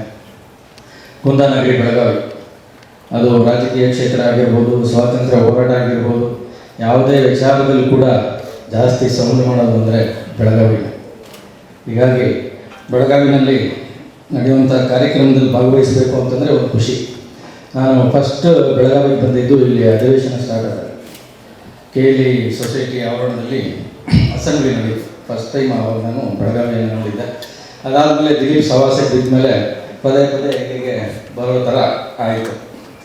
ಇವತ್ತು ನಮಗೆ ಅಭಿನಂದನೆ ಸಲ್ಲಿಸಬೇಕು ಅಂತ ಈ ಕಾರ್ಯಕ್ರಮವನ್ನು ಆಯೋಜನೆ ಮಾಡಿದ್ದಾರೆ. ಇದರಲ್ಲಿ ಅಭಿನಂದನೆ ಸ್ವೀಕಾರ ಮಾಡೋದರಲ್ಲಿ ಇದರಲ್ಲಿ ಹೆಚ್ಚುಗಾರಿಕೆ ಇಲ್ಲ. ಯಾಕೆಂತಂದರೆ ನನ್ನ ಕರ್ತವ್ಯ ಏನಿತ್ತು ಅದನ್ನು ನಾನು ಮಾಡಿದ್ದೇನೆ, ನನ್ನ ಜವಾಬ್ದಾರಿ ಏನಿತ್ತು ಅದನ್ನು ನಾನು ನಿರ್ವಹಿಸಿದ್ದೇನೆ. ಸನ್ಮಾನ್ಯ ಮುಖ್ಯಮಂತ್ರಿಗಳಾದಂಥ ಸಿದ್ದರಾಮಯ್ಯ ಅವರು ಅಂತಂದರೆ ಒಂದು ಸಿದ್ಧಾಂತ, ಆ ಸಿದ್ಧಾಂತಕ್ಕೆ ಒಂದು ಪರಂಪರೆ ಇದೆ. ಆ ಪರಂಪರೆಯಲ್ಲಿ ಒದಗಿ ಬಂದ ಅವಕಾಶಗಳ ಹಿನ್ನೆಲೆಯಲ್ಲಿ ಇವತ್ತು ನಾನು ಅವರ ಸಲಹೆಗಾರನಾಗಿ ನಿಮ್ಮ ಮುಂದೆ ನಿಂತಿದ್ದೇನೆ. ಹೀಗಾಗಿ ಇವತ್ತು ಏನು ನಾನು ಅಭಿನಂದನೆಯನ್ನು ಸ್ವೀಕಾರ ಮಾಡ್ತಾ ಇದ್ದೇನೆ ಅದನ್ನು ಸಂಪೂರ್ಣವಾಗಿ ನಾನು ಸನ್ಮಾನ್ಯ ಮುಖ್ಯಮಂತ್ರಿಗಳಾದಂಥ ಸಿದ್ದರಾಮಯ್ಯನವರಿಗೆ ಅರ್ಪಣೆ ಮಾಡೋದಕ್ಕೆ ಇಷ್ಟಪಡ್ತೀನಿ ಅಂತ ನಾನು 2013ರಲ್ಲಿ ಮಾಧ್ಯಮ ಸಂಯೋಜಕನಾಗಿ ಮುಖ್ಯಮಂತ್ರಿಗಳ ಕಚೇರಿಗೆ ಬಂದೆ. ಸ್ವಲ್ಪ ನನಗೆ ಅಳುಕು, ಯಾಕೆ ಅಂತಂದರೆ ಒಂದು 15-20 ವರ್ಷಗಳ ಕಾಲ ಪತ್ರಕರ್ತನಾಗಿ ಸಮಾಜವನ್ನು ನನ್ನ 2 ಕಣ್ಣುಗಳಿಂದ ನೋಡುವಂಥವನ್ನ ಒಂದು ಹೊಸ ವ್ಯವಸ್ಥೆ ಎಲ್ಲ ಪತ್ರಕರ್ತರ ಜೊತೆಗೆ ಇದ್ದವನು ಪತ್ರಿಕಾ ಕಚೇರಿಗಳಲ್ಲಿ ಕೆಲಸ ಮಾಡಿದ ದಿಢೀರಂತ ವಿಧಾನಸೌಧದಲ್ಲಿ ಬಂದು ಕೂತಾಗ ಏನೋ ಒಂಥರ ದಿಗ್ಭ್ರಮೆ, ಏನು ಮಾಡೋದು ಏನು ಗೊತ್ತೇ ಆಗ್ತಾ ಇರಲಿಲ್ಲ. ಆಮೇಲೆ ಒಂದಿನ ಮುಖ್ಯಮಂತ್ರಿಗಳು ಕರೆದು ಗೊತ್ತಾಯ್ತು ಅವ್ರಿಗೆ ಇವನು ಏನೋ ಹೆಚ್ಚು ಕಮ್ಮಿ ಆಗಿದೆ ಇವನಿಗೆ ಅಂತ. ಅವ್ರು ಕರೆದು ಹೇಳಿದ್ರು, ಯಾಕೆ ಏನು ಪ್ರಾಬ್ಲಮ್ ಆಗ್ತಾ ಇದೆ ನನಗೆ ಅಂತ. ಏನಿಲ್ಲ ಸ್ವಲ್ಪ ಅಡ್ಜಸ್ಟ್ ಆಗಬೇಕಲ್ಲ ಸರ್ ಅದಕ್ಕೆ ಅಂತಂದೆ.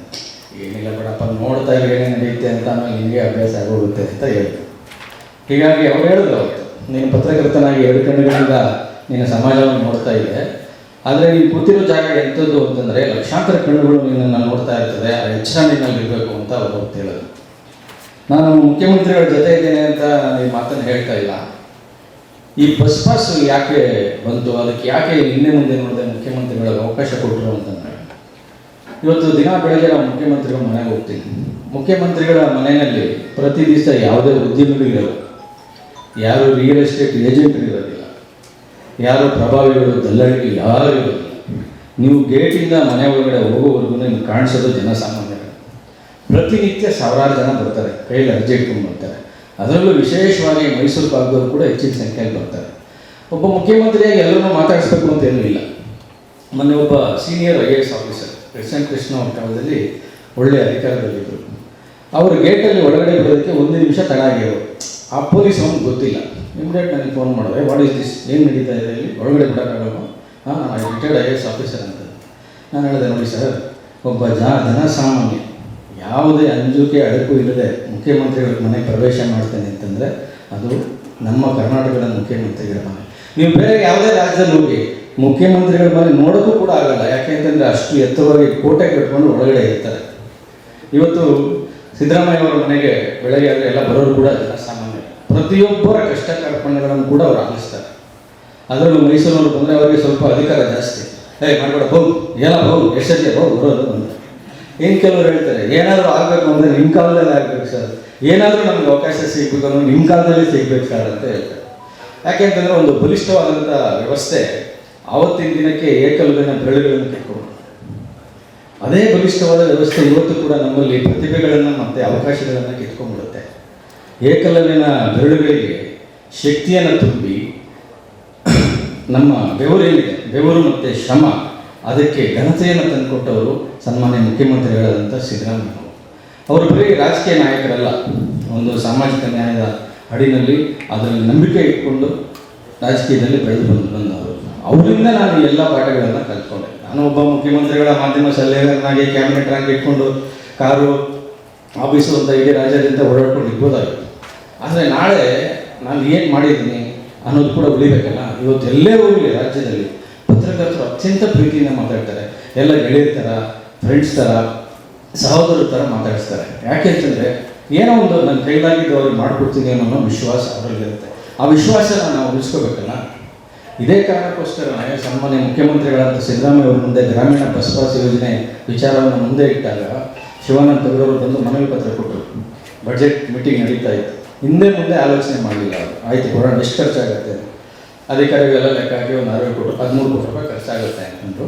ಹಿಂದೆ ಮುಂದೆ ನೋಡದೆ ಈ ಯೋಜನೆಯನ್ನು ಜಾರಿಗೆ ತಂದರು.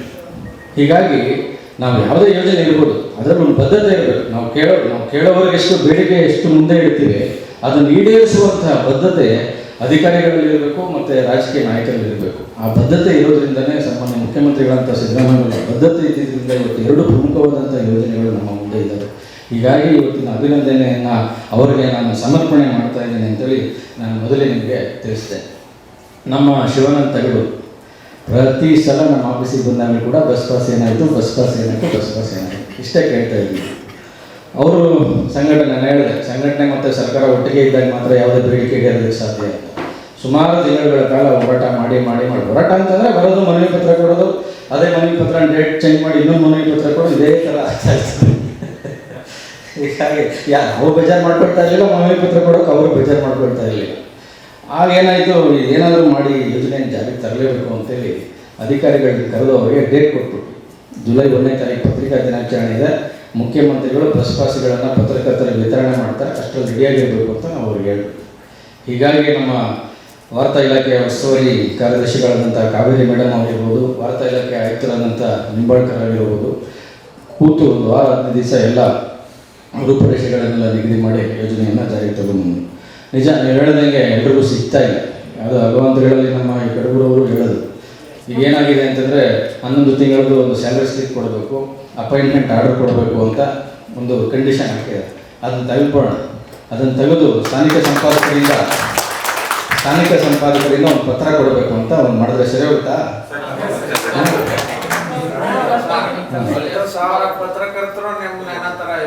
ಈಗ ಬರೀ 60 ಈ ವರ್ಷದಲ್ಲಿ ನಾವು 6,000 ಜನ ಪತ್ರಕರ್ತರು ಕೊಡಬೇಕು ಅಂತ ಅಂದ್ಕೊಂಡಿದ್ದೀವಿ. ಬಟ್ 62 ಜನಕ್ಕೆ ಮಾತ್ರ ಸಿಕ್ಕಿದೆ ಇದು. ಯಾಕೆ ಅಂತಂದರೆ ಉಳಿದವರಿಗೆ ಯಾರಿಗೂ ಆ ಕಂಡೀಷನ್ನಿಂದಾಗಿ ಸಿಗ್ತಾ ಇಲ್ಲ ಬಸ್ ಪಾಸ್. ಸಂಬಂಧಪಟ್ಟ ವಾರ್ತಾಧಿಕಾರಿಗಳು ಅಪ್ಲಿಕೇಶನ್ ಇಸ್ಕೊಳ್ತಾ ಇಲ್ಲ, ಐಆರ್ ಆಫೀಸರು ಕೊಡಕ್ಕೆ ಮಾಡ್ತಾರೆ.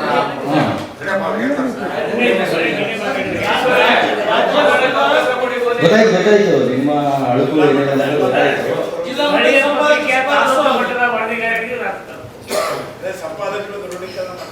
ಈ ಸಂಪಾದಕರ ದೃಢೀಕರಣ ಪತ್ರ ಕೊಡಬೇಕಷ್ಟೇ. ಈಗ ಸ್ಯಾಲರಿ ಸ್ಲಿಪ್ಪು ಬೇಡ, ಅಪಾಯಿಂಟ್ಮೆಂಟ್ ಆರ್ಡರ್ ಬೇಡ, ಸ್ಥಾನಿಕ ಸಂಪಾದಕರು ಪತ್ರ ಕೊಡಬೇಕು. ಕೊಟ್ಟಾಗ ನಿಮ್ಗೆಲ್ಲರೂ ಕೂಡ ಸಿಗುತ್ತೆ. ಅದೇ ರೀತಿ ಮುಖ್ಯಮಂತ್ರಿಗಳ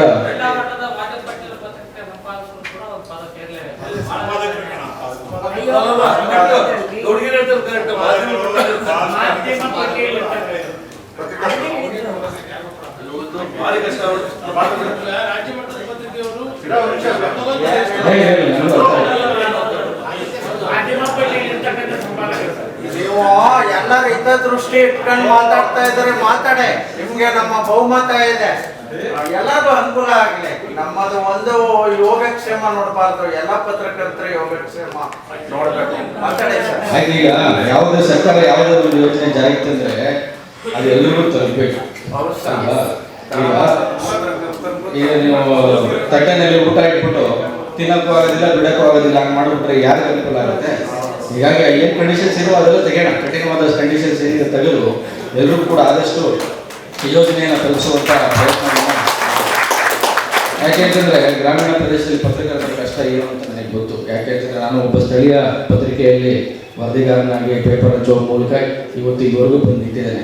ಹೀಗಾಗಿ ಪತ್ರಕರ್ತರಿಗೆ, ಗ್ರಾಮೀಣ ಪತ್ರಕರ್ತರಿಗೆ ಅನುಕೂಲಗಳನ್ನು ಮಾಡಿಕೊಡ್ಬೇಕು ಅನ್ನೋ ಉದ್ದೇಶ ನನ್ನಲ್ಲೂ ಇದೆ, ಸನ್ಮಾನ್ಯ ಮುಖ್ಯಮಂತ್ರಿಗಳಲ್ಲೂ ಕೂಡ ಇದೆ. ಅವ್ರಿಗೂ ಕೂಡ ಪತ್ರಕರ್ತರ ಕಷ್ಟ ಗೊತ್ತು. ಮದನಗೌಡರು ಹೇಳಿದ್ರು, ಎಷ್ಟೇ ಟೀಕೆ ಮಾಡಿದ್ರು ಅವರೇನು ಪತ್ರಕರ್ತರಿಗೆ ಏನು ಕೂಡ ಇಲ್ಲ ಅಂತ ಹೇಳಿದ್ರು. ಯಾಕೆಂತಂದರೆ ಇವತ್ತು ಅನ್ನಭಾಗ್ಯ ಯೋಜನೆಯನ್ನು ಅವರು ಸುಮ್ಮನೆ ಜಾರಿಗೆ ತರಲಿಲ್ಲ, ಆ ಬಡವ್ರ ಕಷ್ಟ ನೋಡಿದ್ರು. ಅವ್ರು ಹೇಳ್ತಾ ಇರ್ತಾರೆ ಭಾಷಣದಲ್ಲಿ, ಯಾವುದಾದ್ರು ಮಕ್ಕಳಿಗೆ ಕಾಯಿಲೆ ಬಂದರೆ ಒಂದು ತುತ್ತು ಅನ್ನೋಕ್ಕೋಸ್ಕರ ಬಂದು ಮನೆ ಬಾಗಿಲಲ್ಲಿ ನಿಲ್ತಾ ಇದ್ರು ಅಂತ. ಅದೇ ಕಾರಣಕ್ಕೋಸ್ಕರ ಅಲ್ವೇ ಅನ್ನಭಾಗ್ಯ ಯೋಜನೆಯನ್ನು ಅವರು ಜಾರಿಗೆ ತಂದಿದ್ದು. ಇವತ್ತು ಪತ್ರಕರ್ತರಿಗೆ ಬಸ್ಪಾಸ್ ಯೋಜನೆಯನ್ನು ಯಾಕೆ ಜಾರಿಗೆ ತಂದಿದ್ದೇವೆ ಅಂತಂದರೆ ಗ್ರಾಮೀಣ ಪ್ರದೇಶದಲ್ಲಿ ಪತ್ರಕರ್ತರು ಏನೇನು ಕಷ್ಟಗಳನ್ನು ಅನುಭವಿಸ್ತಾ ಇದ್ದಾರೆ ಅಂತ ಗೊತ್ತು. ನಾನು ಈ ಬಸ್ಪಾಸ್ ಯೋಜನೆ ಮತ್ತು ಮುಖ್ಯಮಂತ್ರಿಗಳ ಮಾಧ್ಯಮ ಸಂಜೀವಿನಿ ಯೋಜನೆಗೆ ಎಲ್ಲ ಬೇಡಿಕೆಗಳು ಮುಗಿದೋಯ್ತು ಅಂತ ನಾನು ತೀರ್ಮಾನ ಮಾಡಿಕೊಟ್ಟಿದ್ದೆ. ಈಗ ಹೊಸ ಬೇಡಿಕೆ ಸ್ಟಾರ್ಟ್ ಆಗಿದೆ, ಎಲ್ರಿಗೂ ಸೈಟ್ ಕೊಡಬೇಕು ಅಂತ.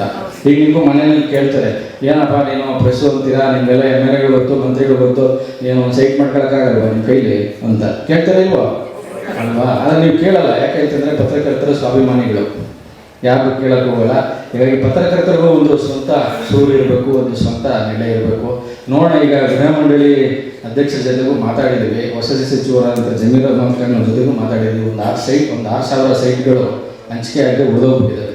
ಅದನ್ನು ಪತ್ರಕರ್ತರಿಗೆ ಅದಕ್ಕೆ ಸೈಟ್ಗಳನ್ನು ರಾಜ್ಯಾದ್ಯಂತ ಸಾಧ್ಯವಾದಷ್ಟು ಮಟ್ಟಿಗೆ, ಅದರಲ್ಲೂ ಕೂಡ ಆರ್ಥಿಕವಾಗಿ ಯಾರು ಹಿಂದುಳಿದಿರ್ತಾರೆ ಅಂತ ಪತ್ರಕರ್ತರಿಗೆ, ಕೆಲವು ಪತ್ರಕರ್ತರು ಚೆನ್ನಾಗಿದ್ದಾರೆ, ಮನೆಗೆ ಕಟ್ಕೊಂಡಿದ್ದಾರೆ, ಚೆನ್ನಾಗಿರಲಿ. ಅವ್ರಿಗೆ ಬದಲಿಗೆ ಯಾರು ಆರ್ಥಿಕವಾಗಿ ಹಿಂದುಳಿದಿರ್ತಾರೆ ಅಂಥವ್ರಿಗೆ ಸೈಟ್ಗಳನ್ನು ರಿಯಾಯಿತಿ ದರದಲ್ಲಿ, ಫ್ರೀಯಾಗಿ ಕೊಡಲ್ಲ, ರಿಯಾಯಿತಿ ದರದಲ್ಲಿ ಕೊಡುವಂಥ ಒಂದು ವ್ಯವಸ್ಥೆಯನ್ನು ನಾನು ಮುಖ್ಯಮಂತ್ರಿಗಳ ಅದೇ ಹೇಳಿದಂಗೆ 2013ರಿಂದ ಮುಖ್ಯಮಂತ್ರಿಗಳ ಕಚೇರಿಯಲ್ಲಿದ್ದೆ. ನಾನು ಎಲ್ಲೇ ಹೋಗಲಿ, ಯಾವುದೇ ಜಿಲ್ಲೆಗೆ ಹೋಗಲಿ, ನಮ್ಮ ಪತ್ರಕರ್ತರ ಮಿತ್ರರು ಒಂದು ಒಳ್ಳೆಯ ಕಾರ್ಯಕ್ರಮ ಮಾಡ್ತಾರೆ, ಅಭಿನಂದನೆ ಮಾಡ್ತಾರೆ, ಸನ್ಮಾನ ಮಾಡ್ತಾರೆ. ಅವ್ರು ಏನೋ ನಮಗೇನೋ ಕ್ರಿಯೇಟೇಟ್ ಬಿಡ್ತಾರೆ ಅಂತಲ್ಲ, ಏನೋ ನಮ್ಮ ಜೊತೆ ಒಬ್ಬ ಇದ್ದಾನೆ. ಯಾಕೆಂತಂದರೆ ನಾನು ಕೂಡ ಪತ್ರಕರ್ತರ ಜೊತೆಗೆ ಇರಬೇಕು. ನಾನು ಸದಾಕಾಲ ನಿಮ್ಮ ಜೊತೆಗೆ ಇರ್ತೀನಿ. ಬರೀ ಬಸ್ ಪಾಸ್ ಅಲ್ಲ, ಅಥವಾ ಸೈಟ್ ಅಲ್ಲ, ಅಥವಾ ಮುಖ್ಯಮಂತ್ರಿಗಳ ಮಾಧ್ಯಮ ಸಂಜೀವಿನಿ ಯೋಜನೆ ಅಲ್ಲ, ನಿಮ್ಗೆ ಯಾವುದೇ ಸಮಸ್ಯೆಗಳಿಗೂ ಕೂಡ ನಾನು ಸದಾಕಾಲ ಸ್ಪಂದಿಸ್ತಾ ಇರ್ತೀನಿ. ನಮ್ಮ ಶಿವಾನಂದ ತಗಡೂರಾಗಿರ್ಬೋದು, ನಮ್ಮ ಮದನಗೌಡರಾಗಿರ್ಬೋದು, ಅವರು ಕೂಡ 24 ಗಂಟೆಗಳ ಕಾಲ ನಿಮ್ಮ ಬಗ್ಗೆ ಯೋಚನೆ ಮಾಡ್ತಾ ಇರ್ತಾರೆ. ಶಿವಾನಂದ ತಗಡೂರು ಅವರು ವಿಧಾನಸೌಧದಲ್ಲಿ ಅರ್ಜಿ ಇಲ್ಲದೆ ದಿನವೇ ಇಲ್ಲ, ಹಿಡ್ಕೊಂಡು ಓಡಾಡದೆ ದಿನವೇ ಇಲ್ಲ. ಪ್ರತಿದಿನ ಒಂದು ಅರ್ಜಿ ಇಟ್ಕೊಂಡು ಬರ್ತಾನೆ ಇರ್ತಾರೆ. ಯಾಕಂತಂದರೆ ಅಧ್ಯಕ್ಷರಾಗಿ ಅವರು ಸುಮ್ಮನೆ ಇರ್ಬೋದಾಗಿತ್ತಲ್ಲ, ಯಾರೋ ಕಷ್ಟದಲ್ಲಿದ್ದಾರೆ, ಯಾರೋ ತೀರ್ಕೊಂಡಿದ್ದಾರೆ, ಅವ್ರಿಗೆ ಸಹಾಯ ಮಾಡಿ ಅಂತ ಅರ್ಜಿ ಇಟ್ಕೊಂಡು ಬರ್ತಾನೆ ಇದ್ದಾರೆ. ಮದನಗೌಡರು ಒಂದು ಹೊಸ ಬೇಡಿಕೆಯನ್ನು ಇಟ್ಟಿದ್ದಾರೆ, ಮುಖ್ಯಮಂತ್ರಿಗಳ ಜೊತೆ ನಾವು ಒಂದು ಸಂವಾದ ಮಾಡೋಣ ಅಂತ. ಖಂಡಿತ ಮಾಡೋಣ, ಅದು ವಿಧಾನಸೌಧದಲ್ಲೇ ಮಾಡೋಣ. ನೀವೆಲ್ಲ ಕಾರ್ಯಕರ್ತರ ಸಮಸ್ಯೆ ಸೇರಿ ವಿಧಾನಸೌಧದ ಸಮ್ಮೇಳನ ಸಭಾಂಗಣದಲ್ಲಿ ಮುಖ್ಯಮಂತ್ರಿಗಳ ಜೊತೆ ನಿಮ್ಮ ಸಂವಾದವನ್ನು ಸದ್ಯದಲ್ಲೇ ಏರ್ಪಾಡು ಮಾಡೋಣ. ಮುಖ್ಯಮಂತ್ರಿಗಳ ಜೊತೆ ಮಾತನಾಡಿ ಅದಕ್ಕೆ ನಾನು ದಿನಾಂಕವನ್ನು ಕೂಡ ನಿಗದಿ ಮಾಡ್ತೇನೆ ಅಂತ ಈ ಸಂದರ್ಭದಲ್ಲಿ ಹೇಳೋಕ್ಕೆ ನಾನು ಇಷ್ಟಪಡ್ತೇನೆ. ಅದ್ರ ಜೊತೆಗೆ ಬರೀ ಪತ್ರಿಕಾ ದಿನಾಚರಣೆ ಅಷ್ಟೇ ಅಲ್ಲ, ಬೇರೆ ಬೇರೆ ಕಾರ್ಯಕ್ರಮಗಳನ್ನು ಕೂಡ ನೀವು ಮಾಡಿ. ನಾನು ಮತ್ತು ದೀಪಕ್ ಅವರು ಲಾಸ್ಟ್ ಟೈಮ್ ಮಾತಾಡ್ತಾ ಮಾತಾಡ್ಕೊಂಡಿದ್ವಿ, ಒಂದು ವಿಚಾರ ಸಂಕಿರಣ, ಪ್ರಬಂಧ ಸ್ಪರ್ಧೆ, ಆ ಥರ. ಬರೀ ನಾವಲ್ಲ, ನಮ್ಮ ಫ್ಯಾಮಿಲಿಗಳು, ಮಕ್ಕಳು ಕೂಡ ಇನ್ವಾಲ್ವ್ ಆಗಬೇಕ್ರಿ. ನೀವು ಬಂದು ಬರೀ ಭಾಷಣ ಕೇಳ್ಕೊಂಡು ಊಟ ಮಾಡ್ಕೊಂಡು ಹೋದ್ರೆ ಏನು ಪ್ರಯೋಜನ ಆಗಲ್ಲ. ನಿಮ್ಮ ಮನೆಯವ್ರನ್ನ ಕರ್ಕೊಬರ್ಬೇಕು, ನಿಮ್ಮ ಕಷ್ಟ ಏನಂತ ಅವ್ರಿಗೆ ಗೊತ್ತಾಗಬೇಕಲ್ವಾ?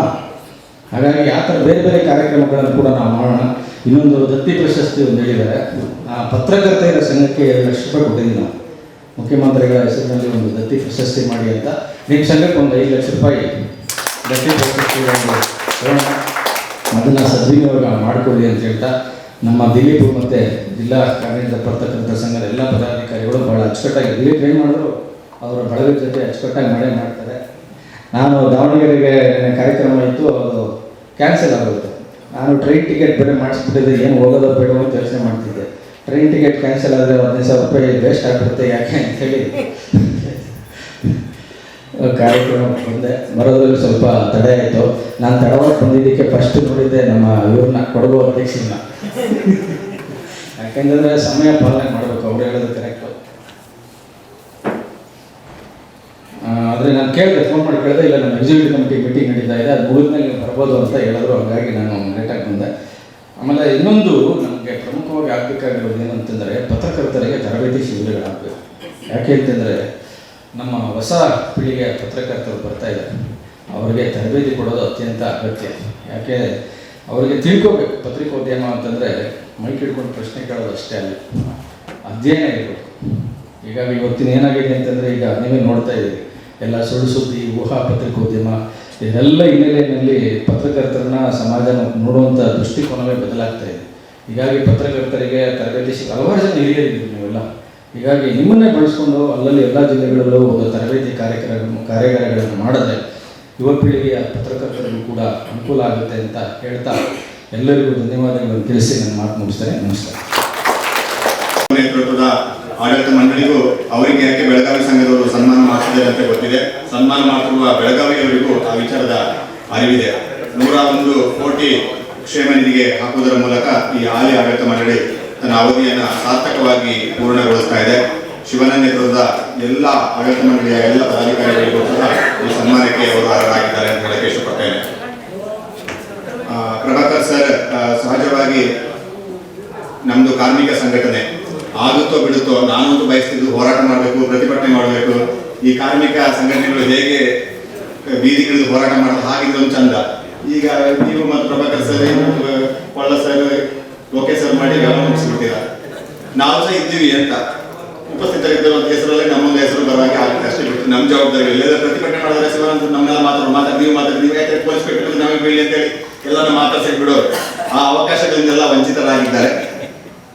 ಮಾಧ್ಯಮ ಕ್ಷೇತ್ರದಲ್ಲಿ ಸುದೀರ್ಘ 2 ದಶಕಗಳ ಕೆಲಸ ಮಾಡಿ ನಮ್ಮ ಬೇಡಿಕೆಗಳನ್ನು ವಿಧಾನಸೌಧದೊಳಗೆ ಈಡೇರಿಸುವ ಕೆಲಸವನ್ನು ಮಾಡ್ತಾ ಬಂದಿರೋದು ಪ್ರಭಾಕರ್ ಸರ್ ಸಾರ್ಥಕವಾದ ಕೆಲಸವನ್ನು ಮಾಡ್ತಾ ಬಂದಿದ್ದಾರೆ. ಪ್ರಭಾಕರ್ ಸರ್ ಮತ್ತು ಶಿವಾನಂದ್ ಸರ್ ಇಬ್ಬರು ಸಹ ಮಾತೃ ಹೃದಯ ಹೊಂದಿರುವಂಥವರು. ಅಮ್ಮನಿಗೆ ಎಷ್ಟೇ ಬೇಡಿಕೆ ಮಕ್ಕಳಿಟ್ಟು ಎಷ್ಟು ಬೇಕಾದ್ರೂ ಈಡೇರಿಸ್ತಾರ ಅಂತ ಶಕ್ತಿ ಬಂದಿರುವಂಥ ಇಬ್ಬರು ತಾಯಿ ಹೃದಯದವರು. ಅದಕ್ಕಾಗಿ ಈ ಒಂದು ಸಂಘಟನೆ ಮೂಲಕ ಅವರಿಬ್ಬರಿಗೂ ಈ ಸಂದರ್ಭದಲ್ಲಿ ಹೇಳಕ್ಕೆ ಇಷ್ಟಪಡ್ತೇನೆ. ಪ್ರಭಾಕರ್ ಸರ್ ನಾವೆಲ್ಲ ಗೊತ್ತಿದೆ, ಹಾಗಾಗಿ ನಾವು ನೀವು ಮಾತಾಡೋದು ಪರಸ್ಪರ ಸಾಕು ಅನಿಸ್ತಾ ಇಲ್ಲಿ ಆಲ್ರೆಡಿ ಎಲ್ಲರೂ ಮಾತಾಡಿದ್ದಾರೆ. ಅದರೊಂದಿಗೆ ಇವತ್ತು ಇಲ್ಲಿ ಸನ್ಮಾನ ಮಾಡ್ತಿರುವಂಥವರು ಇನ್ನೊಬ್ಬರು ಕನ್ನಡ ಸಾಹಿತ್ಯ ಪರಿಷತ್ತಿನ ಕೇಂದ್ರ ಸಮಿತಿಯ ಗೌರವ ಕಾರ್ಯದರ್ಶಿ ಆಗಿರುವಂತಹ ಮದನ್ ಗೌಡ ಸರ್ ಅವರನ್ನು ನಾವು ಇವತ್ತಿಲ್ಲಿ ವಿಶೇಷವಾಗಿ ಗೌರವಿಸ್ತಾ ಇದ್ದೇವೆ. ಅವರ ಬಗ್ಗೆ ಒಂದೆರಡು ಮಾತಾಡೋದಕ್ಕೆ ನನಗೆ ಕೊಟ್ಟ 3 ನಿಮಿಷವಾಗಿ 2.5 ನಿಮಿಷವನ್ನು ಬಳಸ್ಕೊಳ್ತೀನಿ. ಈಗಾಗಲೇ 53 ಸೆಕೆಂಡ್ ಆಗಿದೆ. ಅದಕ್ಕಾಗಿ ಕೆತ್ತೂರು ಬಸಪ್ಪಗೌಡ ಮದನ್ ಗೌಡ ಅವರು ಇಡೀ ನಮ್ಮ ಸಂಘಟನೆಯಲ್ಲಿ ಒಂದು ಶಕ್ತಿ ಕೇಂದ್ರ ಇದ್ದ ರೀತಿಯಲ್ಲಿ ರಾಜ್ಯದ ಎಲ್ಲ ಪತ್ರಕರ್ತರಿಗೆ ಅವರ ಬಗ್ಗೆ ಗೊತ್ತಿದೆ. ಅವರು ಸಹ ಸಂಘಟನೆಯಲ್ಲಿ ಸಕ್ರಿಯವಾಗಿ ತೊಡಗಿಸಿಕೊಂಡಿರುವ ಎಲ್ಲ ಜಿಲ್ಲೆಯ ಸಂಘಟನೆಯ ಸಂಗಾತಿಗಳೊಂದಿಗೆ ನಿಕಟವಾದಂತಹ ಸಂಪರ್ಕವನ್ನು ಹೊಂದಿರುವಂತವರು. ಅವರಿಗೂ ಸಹ ಕಾರ್ಮಿಕ ಸಂಘದ ಅಧ್ಯಕ್ಷ ಆಗಬೇಕು ಅಂತ ಹೇಳುವಂತಹ ಬಯಕೆ ಇದೆ. ಅದು ಈಡೇರ್ತಿಲ್ಲ ಅಂತ ಹೇಳುವ ಬೇಸರನು ಅವರೊಳಗೆ ಇದೆ. ಇವತ್ತು ಬರುತ್ತೆ, ನಾಳೆ ಬರುತ್ತೆ, ಮುಂದಿನ ವರ್ಷ ಬರುತ್ತೆ, ಇನ್ನೊಂದು ಅವಧಿಗೆ ಬರುತ್ತೆ ಅಂತ ಹೇಳಿ ಇದೆ. ಅದು ಇನ್ನೊಂದು ಅವಧಿಗೂ ಪೋಸ್ಟ್ಪೋನ್ ಆಗಿದೆ. ಅದನ್ನ ಎಲ್ಲರೂ ಹೆಮ್ಮೆಯಿಂದ ಹೇಳುತ್ತಾ ಸಂಭ್ರಮದಿಂದ ಹೇಳುವ. ಯಾಕೆಂದ್ರೆ ಅವರ ಚುನಾವಣೆ ಕೈ ಮಾಡಿದ್ರೆ ಮುಗೀತಿತ್ತು, ಇನ್ನು ಅವಕಾಶವೇ ಇರಲಿಲ್ಲ. ಸ್ವಲ್ಪ ತಪ್ಪಿಸ್ಕೊಂಡಿದ್ದಾರೆ, ಇನ್ನೂ ಸ್ವಲ್ಪ ಜಾಸ್ತಿಕೊಂಡಿದ್ದಾರೆ, ಪರವಾಗಿಲ್ಲ. ಆದರೆ ಇನ್ನೂ ಒಂದು ಹೆಮ್ಮೆಯ ವಿಚಾರ, ಇವತ್ತು ಕನ್ನಡ ಸಾಹಿತ್ಯ ಪರಿಷತ್ತಿನ ಗೌರವ ಕಾರ್ಯದರ್ಶಿ ಆಗಿದ್ದಾರೆ. ಅದು ಅಲ್ಲಿಗೆ ನಿಲ್ಲಬಾರದು. 1.5 ವರ್ಷದ ನಂತರ ನಾವೆಲ್ಲರೂ ಸೇರಿ ಅವರನ್ನ ಕನ್ನಡ ಸಾಹಿತ್ಯ ಪರಿಷತ್ತಿನ ಕೇಂದ್ರ ಕಚೇರಿಯ ಅಧ್ಯಕ್ಷರಾಗಿದ್ದಕ್ಕಾಗಿ ಸನ್ಮಾನ ಮಾಡುವಂತ ಭಾಗ್ಯ ನಮ್ಮದಾಗಬೇಕು. ಆ ಸ್ಥಾನಕ್ಕೆ ಇವತ್ತು ಅರ್ಹರಾಗಿರುವವರು ನಮ್ಮ ಮದನ್ ಗೌಡರವರು. 59 ವರ್ಷದ ಪ್ರಾಯದ ಮದನ್ ಗೌಡರವರು ಸಣ್ಣ ಪ್ರಾಯದಲ್ಲೇ ಪತ್ರಿಕೋದ್ಯಮದ ವಿದ್ಯಾರ್ಥಿ ದಿಸೆಯಿಂದಲೇ ಪತ್ರಿಕೋದ್ಯಮದಲ್ಲಿ ಕೆಲಸವನ್ನು ಪ್ರಾರಂಭಿಸಿದರು. 3 ದಶಕಗಳಿಂದ ಈ ಪತ್ರಿಕೋದ್ಯಮದಲ್ಲಿ ಸಕ್ರಿಯವಾಗಿ ಕೆಲಸ ಮಾಡುತ್ತಿರುವವರು. ಹಾಸನದಿಂದ ಪ್ರಕಟವಾಗುತ್ತಿರುವಂತಹ ಜನಮಿತ್ರ ಪತ್ರಿಕೆಯ ಪ್ರಧಾನ ಸಂಪಾದಕರಾಗಿ ಜವಾಬ್ದಾರಿಯನ್ನ ನಿರ್ವಹಿಸುತ್ತಿರುವವರು. ಹಾಸನ ಜಿಲ್ಲಾ ಕಾರ್ಮಿಕ ಸಂಘದ ಅಧ್ಯಕ್ಷರಾಗಿ ಈ ಸಂಘಟನೆಯೊಳಗೆ ಕೆಲಸ ಮಾಡಿದವರು. ಪ್ರಸ್ತುತ ನಮ್ಮ ಕೇಂದ್ರ ಸಮಿತಿಯ ನಿರ್ದೇಶಕರಾಗಿ ಸಹ ತಮ್ಮ ಜವಾಬ್ದಾರಿಯನ್ನು ಸಮರ್ಥವಾಗಿ ನಿರ್ವಹಿಸುತ್ತಿರುವವರು. ರಾಷ್ಟ್ರೀಯ ಪತ್ರಕರ್ತರ ಒಕ್ಕೂಟದ ಪ್ರಧಾನ ಕಾರ್ಯದರ್ಶಿಯಾಗಿ ಸಹ ನಮ್ಮ ಜವಾಬ್ದಾರಿಯನ್ನ ನಿರ್ವಹಿಸುತ್ತಿರುವವರು. ದಕ್ಷಿಣ ಏಷ್ಯಾದ ರಾಷ್ಟ್ರಗಳ ಪತ್ರಕರ್ತರ ಸಂಘಟನೆಯ ಸಂಯೋಜಕರಾಗಿಯೂ ಸಹ ನನ್ನ ಜವಾಬ್ದಾರಿಯನ್ನು ನಿರ್ವಹಿಸುತ್ತಿರುವರು. ಹಾಸನ ಜಿಲ್ಲೆಯ ಕಾರ್ಯನಿರ್ವಹಣಾ ಸಂಘದ ಅಧ್ಯಕ್ಷರಾಗಿ ಅಷ್ಟೇ ಅವರು ಕಾರ್ಯನಿರ್ವಹಿಸಲಿಲ್ಲ. ಒಬ್ಬ ವ್ಯಕ್ತಿ ಹಲವು ಆಯಾಮಗಳಲ್ಲಿ ಬಹುಮುಖ ಪ್ರತಿಭೆಯನ್ನು ಹೇಗೆ ವ್ಯಕ್ತಪಡಿಸಬಹುದು ಅಂತ ಹೇಳೋದಕ್ಕೆ ಹಾಸನ ಜಿಲ್ಲಾ ಕನ್ನಡ ಸಾಹಿತ್ಯ ಪರಿಷತ್ತಿನ ಮಾಜಿ ಅಧ್ಯಕ್ಷರು ಸಹ ಅವರು, ಅದರೊಂದಿಗೆ ಹಾಸನ ಜಿಲ್ಲಾ ಜನಪದ ಪರಿಷತ್ತಿನ ಮಾಜಿ ಅಧ್ಯಕ್ಷರು ಸಹ ಅವರು. ನಮಗೆಲ್ಲರಿಗೂ ಗೊತ್ತಿದೆ 2006ರಲ್ಲಿ ಮತ್ತು 2018ರಲ್ಲಿ ಶ್ರವಣಬೆಳಗೊಳದಲ್ಲಿ ನಡೆದಂತಹ ಮಹಾಮಸ್ತಕಾಭಿಷೇಕ ಏನಿದೆ, 14 ವರ್ಷಗಳಿಗೊಮ್ಮೆ ನಡೆಯುತ್ತೆ ಮಹಾಮಸ್ತಕಾಭಿಷೇಕ. 2 ಮಹಾಮಸ್ತಕಾಭಿಷೇಕದ ಮಹತ್ವದ ಜವಾಬ್ದಾರಿ, ಮಾಧ್ಯಮ ಸಂಯೋಜಕ ಜವಾಬ್ದಾರಿಯನ್ನು ನಿರ್ವಹಿಸಿ ಇಡೀ ರಾಷ್ಟ್ರ ಅಂತಾರಾಷ್ಟ್ರೀಯ ಮಟ್ಟ, ರಾಜ್ಯದ ಸೇರಿ ರಾಷ್ಟ್ರ ಅಂತಾರಾಷ್ಟ್ರೀಯ ಮಟ್ಟದ ಮಾಧ್ಯಮದವರನ್ನ ನಿರ್ವಹಣೆಯನ್ನು ಸಮರ್ಥವಾಗಿ ಮಾಡಿರುವಂಥದ್ದು. ಕೇವಲ ಮಾಧ್ಯಮ ಮಾತ್ರ ಅಲ್ಲ, ಹಿಂದಿನ ಶ್ರೀಗಳೊಂದಿಗೆ ನಿಕಟವಾದಂತಹ ಸಂಪರ್ಕವನ್ನು ಹೊಂದಿ ಇಡೀ ಶ್ರವಣಬೆಳಗೊಳದ ಕ್ಷೇತ್ರವನ್ನ ಜವಾಬ್ದಾರಿಯನ್ನು ಸಮರ್ಥವಾಗಿ ನಿರ್ವಹಿಸ್ತಾ ಇದ್ದವರು ಜೈನ ಮಠಾಧೀಶರು. ಮಠದ ಬಿಟ್ಟು ಹೊರಗೆ ಬರ್ತಾ ಇರಲಿಲ್ಲ. ಮಠದ ಪರವಾಗಿ ಎಲ್ಲ ಮಠದ ಕೆಲಸವನ್ನ ನಮ್ಮ ಊರಗೌಡರು ಸಮರ್ಥವಾಗಿ ನಿರ್ವಹಿಸ್ತಾರೆ. ಹಾಗಾಗಿ ಈ ಕನ್ನಡ ಸಾಹಿತ್ಯ ಪರಿಷತ್ತಿನ ಮದನಗೌಡ ಅಭ್ಯರ್ಥಿ ಆದ್ರೆ ಅವರೊಬ್ಬರೇ ಅಭ್ಯರ್ಥಿ ಅಂತ ಹೇಳಿ ಭಾವಿಸಬೇಡಿ. ನಾವೆಲ್ಲರೂ ಎಲ್ಲ ನನ್ನ ಸಂಗಾತಿಗಳು ಪ್ರತಿಯೊಬ್ಬರು ತಾವು ಚುನಾವಣೆಯಲ್ಲಿ ಸ್ಪರ್ಧಿಸಿದ್ದೇವೆ ಅಂತ ಹೇಳುವ ಭಾವನೆಯಲ್ಲಿ ಇವಾಗ ಏನು ಚುನಾವಣೆ ಘೋಷಣೆ ಆಗಿದೆ, ಈ ಚುನಾವಣೆಗೆ ಒಂದು ಪ್ಲಾನ್ ಮಾಡ್ತಾ ಇರಲ್ಲ. ನಾನು ಅಧ್ಯಕ್ಷ ನಿಲ್ಬೇಕು, ನಾನು ಉಪಾಧ್ಯಕ್ಷ ನಿಲ್ಬೇಕು, ಅಥವಾ ಇವನ್ನ ಸೋಲಿಸ್ಬೇಕು, ಅವ್ರನ್ನ ಗೆಲ್ಲಿಸ್ಬೇಕು, ಅವ್ರನ್ನ ಇಲ್ಲದೆ ಮಾಡ್ಬೇಕು, ಇದೆಲ್ಲ ಪ್ಲಾನ್ ನಡೀತಾ ಇದೆಯಲ್ಲ. ಅದೇ ರೀತಿಯಲ್ಲಿ ಎಲ್ಲರೂ ಜವಾಬ್ದಾರಿಯನ್ನು ಹೊತ್ಕೊಳ್ಬೇಕು. ಮಾಧ್ಯಮ ಕ್ಷೇತ್ರದಲ್ಲಿ ಈ ಸಂಘಟನೆಯಲ್ಲಿ ದುಡಿಸ್ಕೊಂಡಿದ್ದೀರಾ ಅಂತ ಹೇಳಿದ್ರೆ ಈಗಾಗಲೇ ದಶಕಗಳ ಕಾಲ ನೀವು ಪತ್ರಿಕೆಯಲ್ಲಿ ಮಾಧ್ಯಮಗಳಲ್ಲಿ ಕೆಲಸ ಮಾಡಿರ್ತೀರಿ. ಹಾಗಾಗಿ ನಿಮ್ಮ ಜಿಲ್ಲೆಯ ವ್ಯಾಪ್ತಿಯ ಒಳಗೆ ಅಥವಾ ಜಿಲ್ಲಾ ವ್ಯಾಪ್ತಿಯ ಒಳಗೆ ಕನ್ನಡ ಸಾಹಿತ್ಯ ಪರಿಷತ್ತಿನ ಸದಸ್ಯರುಗಳು ಯಾರನ್ನ ಸಂಪರ್ಕಿಸಿದರೆ ಹೆಚ್ಚು ಮತವನ್ನು ಪಡೆಯಬಹುದು ಅಂತ ಹೇಳುವಂತಹ ಅವಕಾಶಗಳು ಸಿಗುತ್ತೆ. ಈಗಾಗಲೇ ಮನು ಬಳಿಗಾರ್ ಅವರು ಅವರೊಂದು ಗ್ರೂಪ್ ಮಾಡಿಕೊಂಡು ಮುಂದೆ ಯಾರು ಅಂತ ಅಧ್ಯಕ್ಷ ಆಗಬೇಕು, ಯಾರು ಆಗಿದ್ರೆ ನಾನೇ ಆಗ್ತೀನಿ ಹೇಳಿ ಮತ್ತೊಂದು ಸ್ಥಾನದ ಕಣ್ಣಿಟ್ಟು ಅವರು ಕೇಳ್ತಾ ಇದ್ದಾರೆ. ನಮ್ಮ ಮಾಧ್ಯಮದ ಬಳಗದೊಳಗೆ ನಮ್ಮ ಊರಗೌಡ ಮದನಗೌಡರನ್ನ ನಾವು ಈ ಚುನಾವಣೆ ಕಣದಲ್ಲಿ ಇದ್ದೀವಿ ಅಂತ ಹೇಳುವ ರೀತಿಯಲ್ಲಿ ಪರಿಗಣಿಸಿ ಇವತ್ತು ನಾವು ಅಭಿನಂದನೆಯನ್ನು ಮಾಡೋದನ್ನ, ಅದು ಒಂದು ಭಾಗ ಅಂತ ಹೇಳೋದನ್ನ ಎಲ್ಲರೂ ತೆಗೆದುಕೊಳ್ಬೇಕು ಅಂತ ಹೇಳ್ತಾ ಈ ಒಂದು ಒಳ್ಳೆಯ ಕಾರ್ಯಕ್ರಮದಲ್ಲಿ ನಾವೆಲ್ಲರೂ ಸೇರಿದ್ದೇವೆ. ಆ ಕನ್ನಡ ಸಾಹಿತ್ಯ ಪರಿಷತ್ತಿನ ಅವಧಿ ಮುಗಿದ ನಂತರ ನಮ್ಮ ಕಾರ್ಮಿಕ ಸಂಘದ ಅಧ್ಯಕ್ಷರಾಗುವಂತ ಅವಕಾಶ ನಿಮಗೆ ಸಿಗ್ಲಿ, ಯೋಗ ಭಾಗ್ಯ ಬರಲಿ ಅಂತ ಹೇಳ್ತಾ ಅವಕಾಶ ಧನ್ಯವಾದ.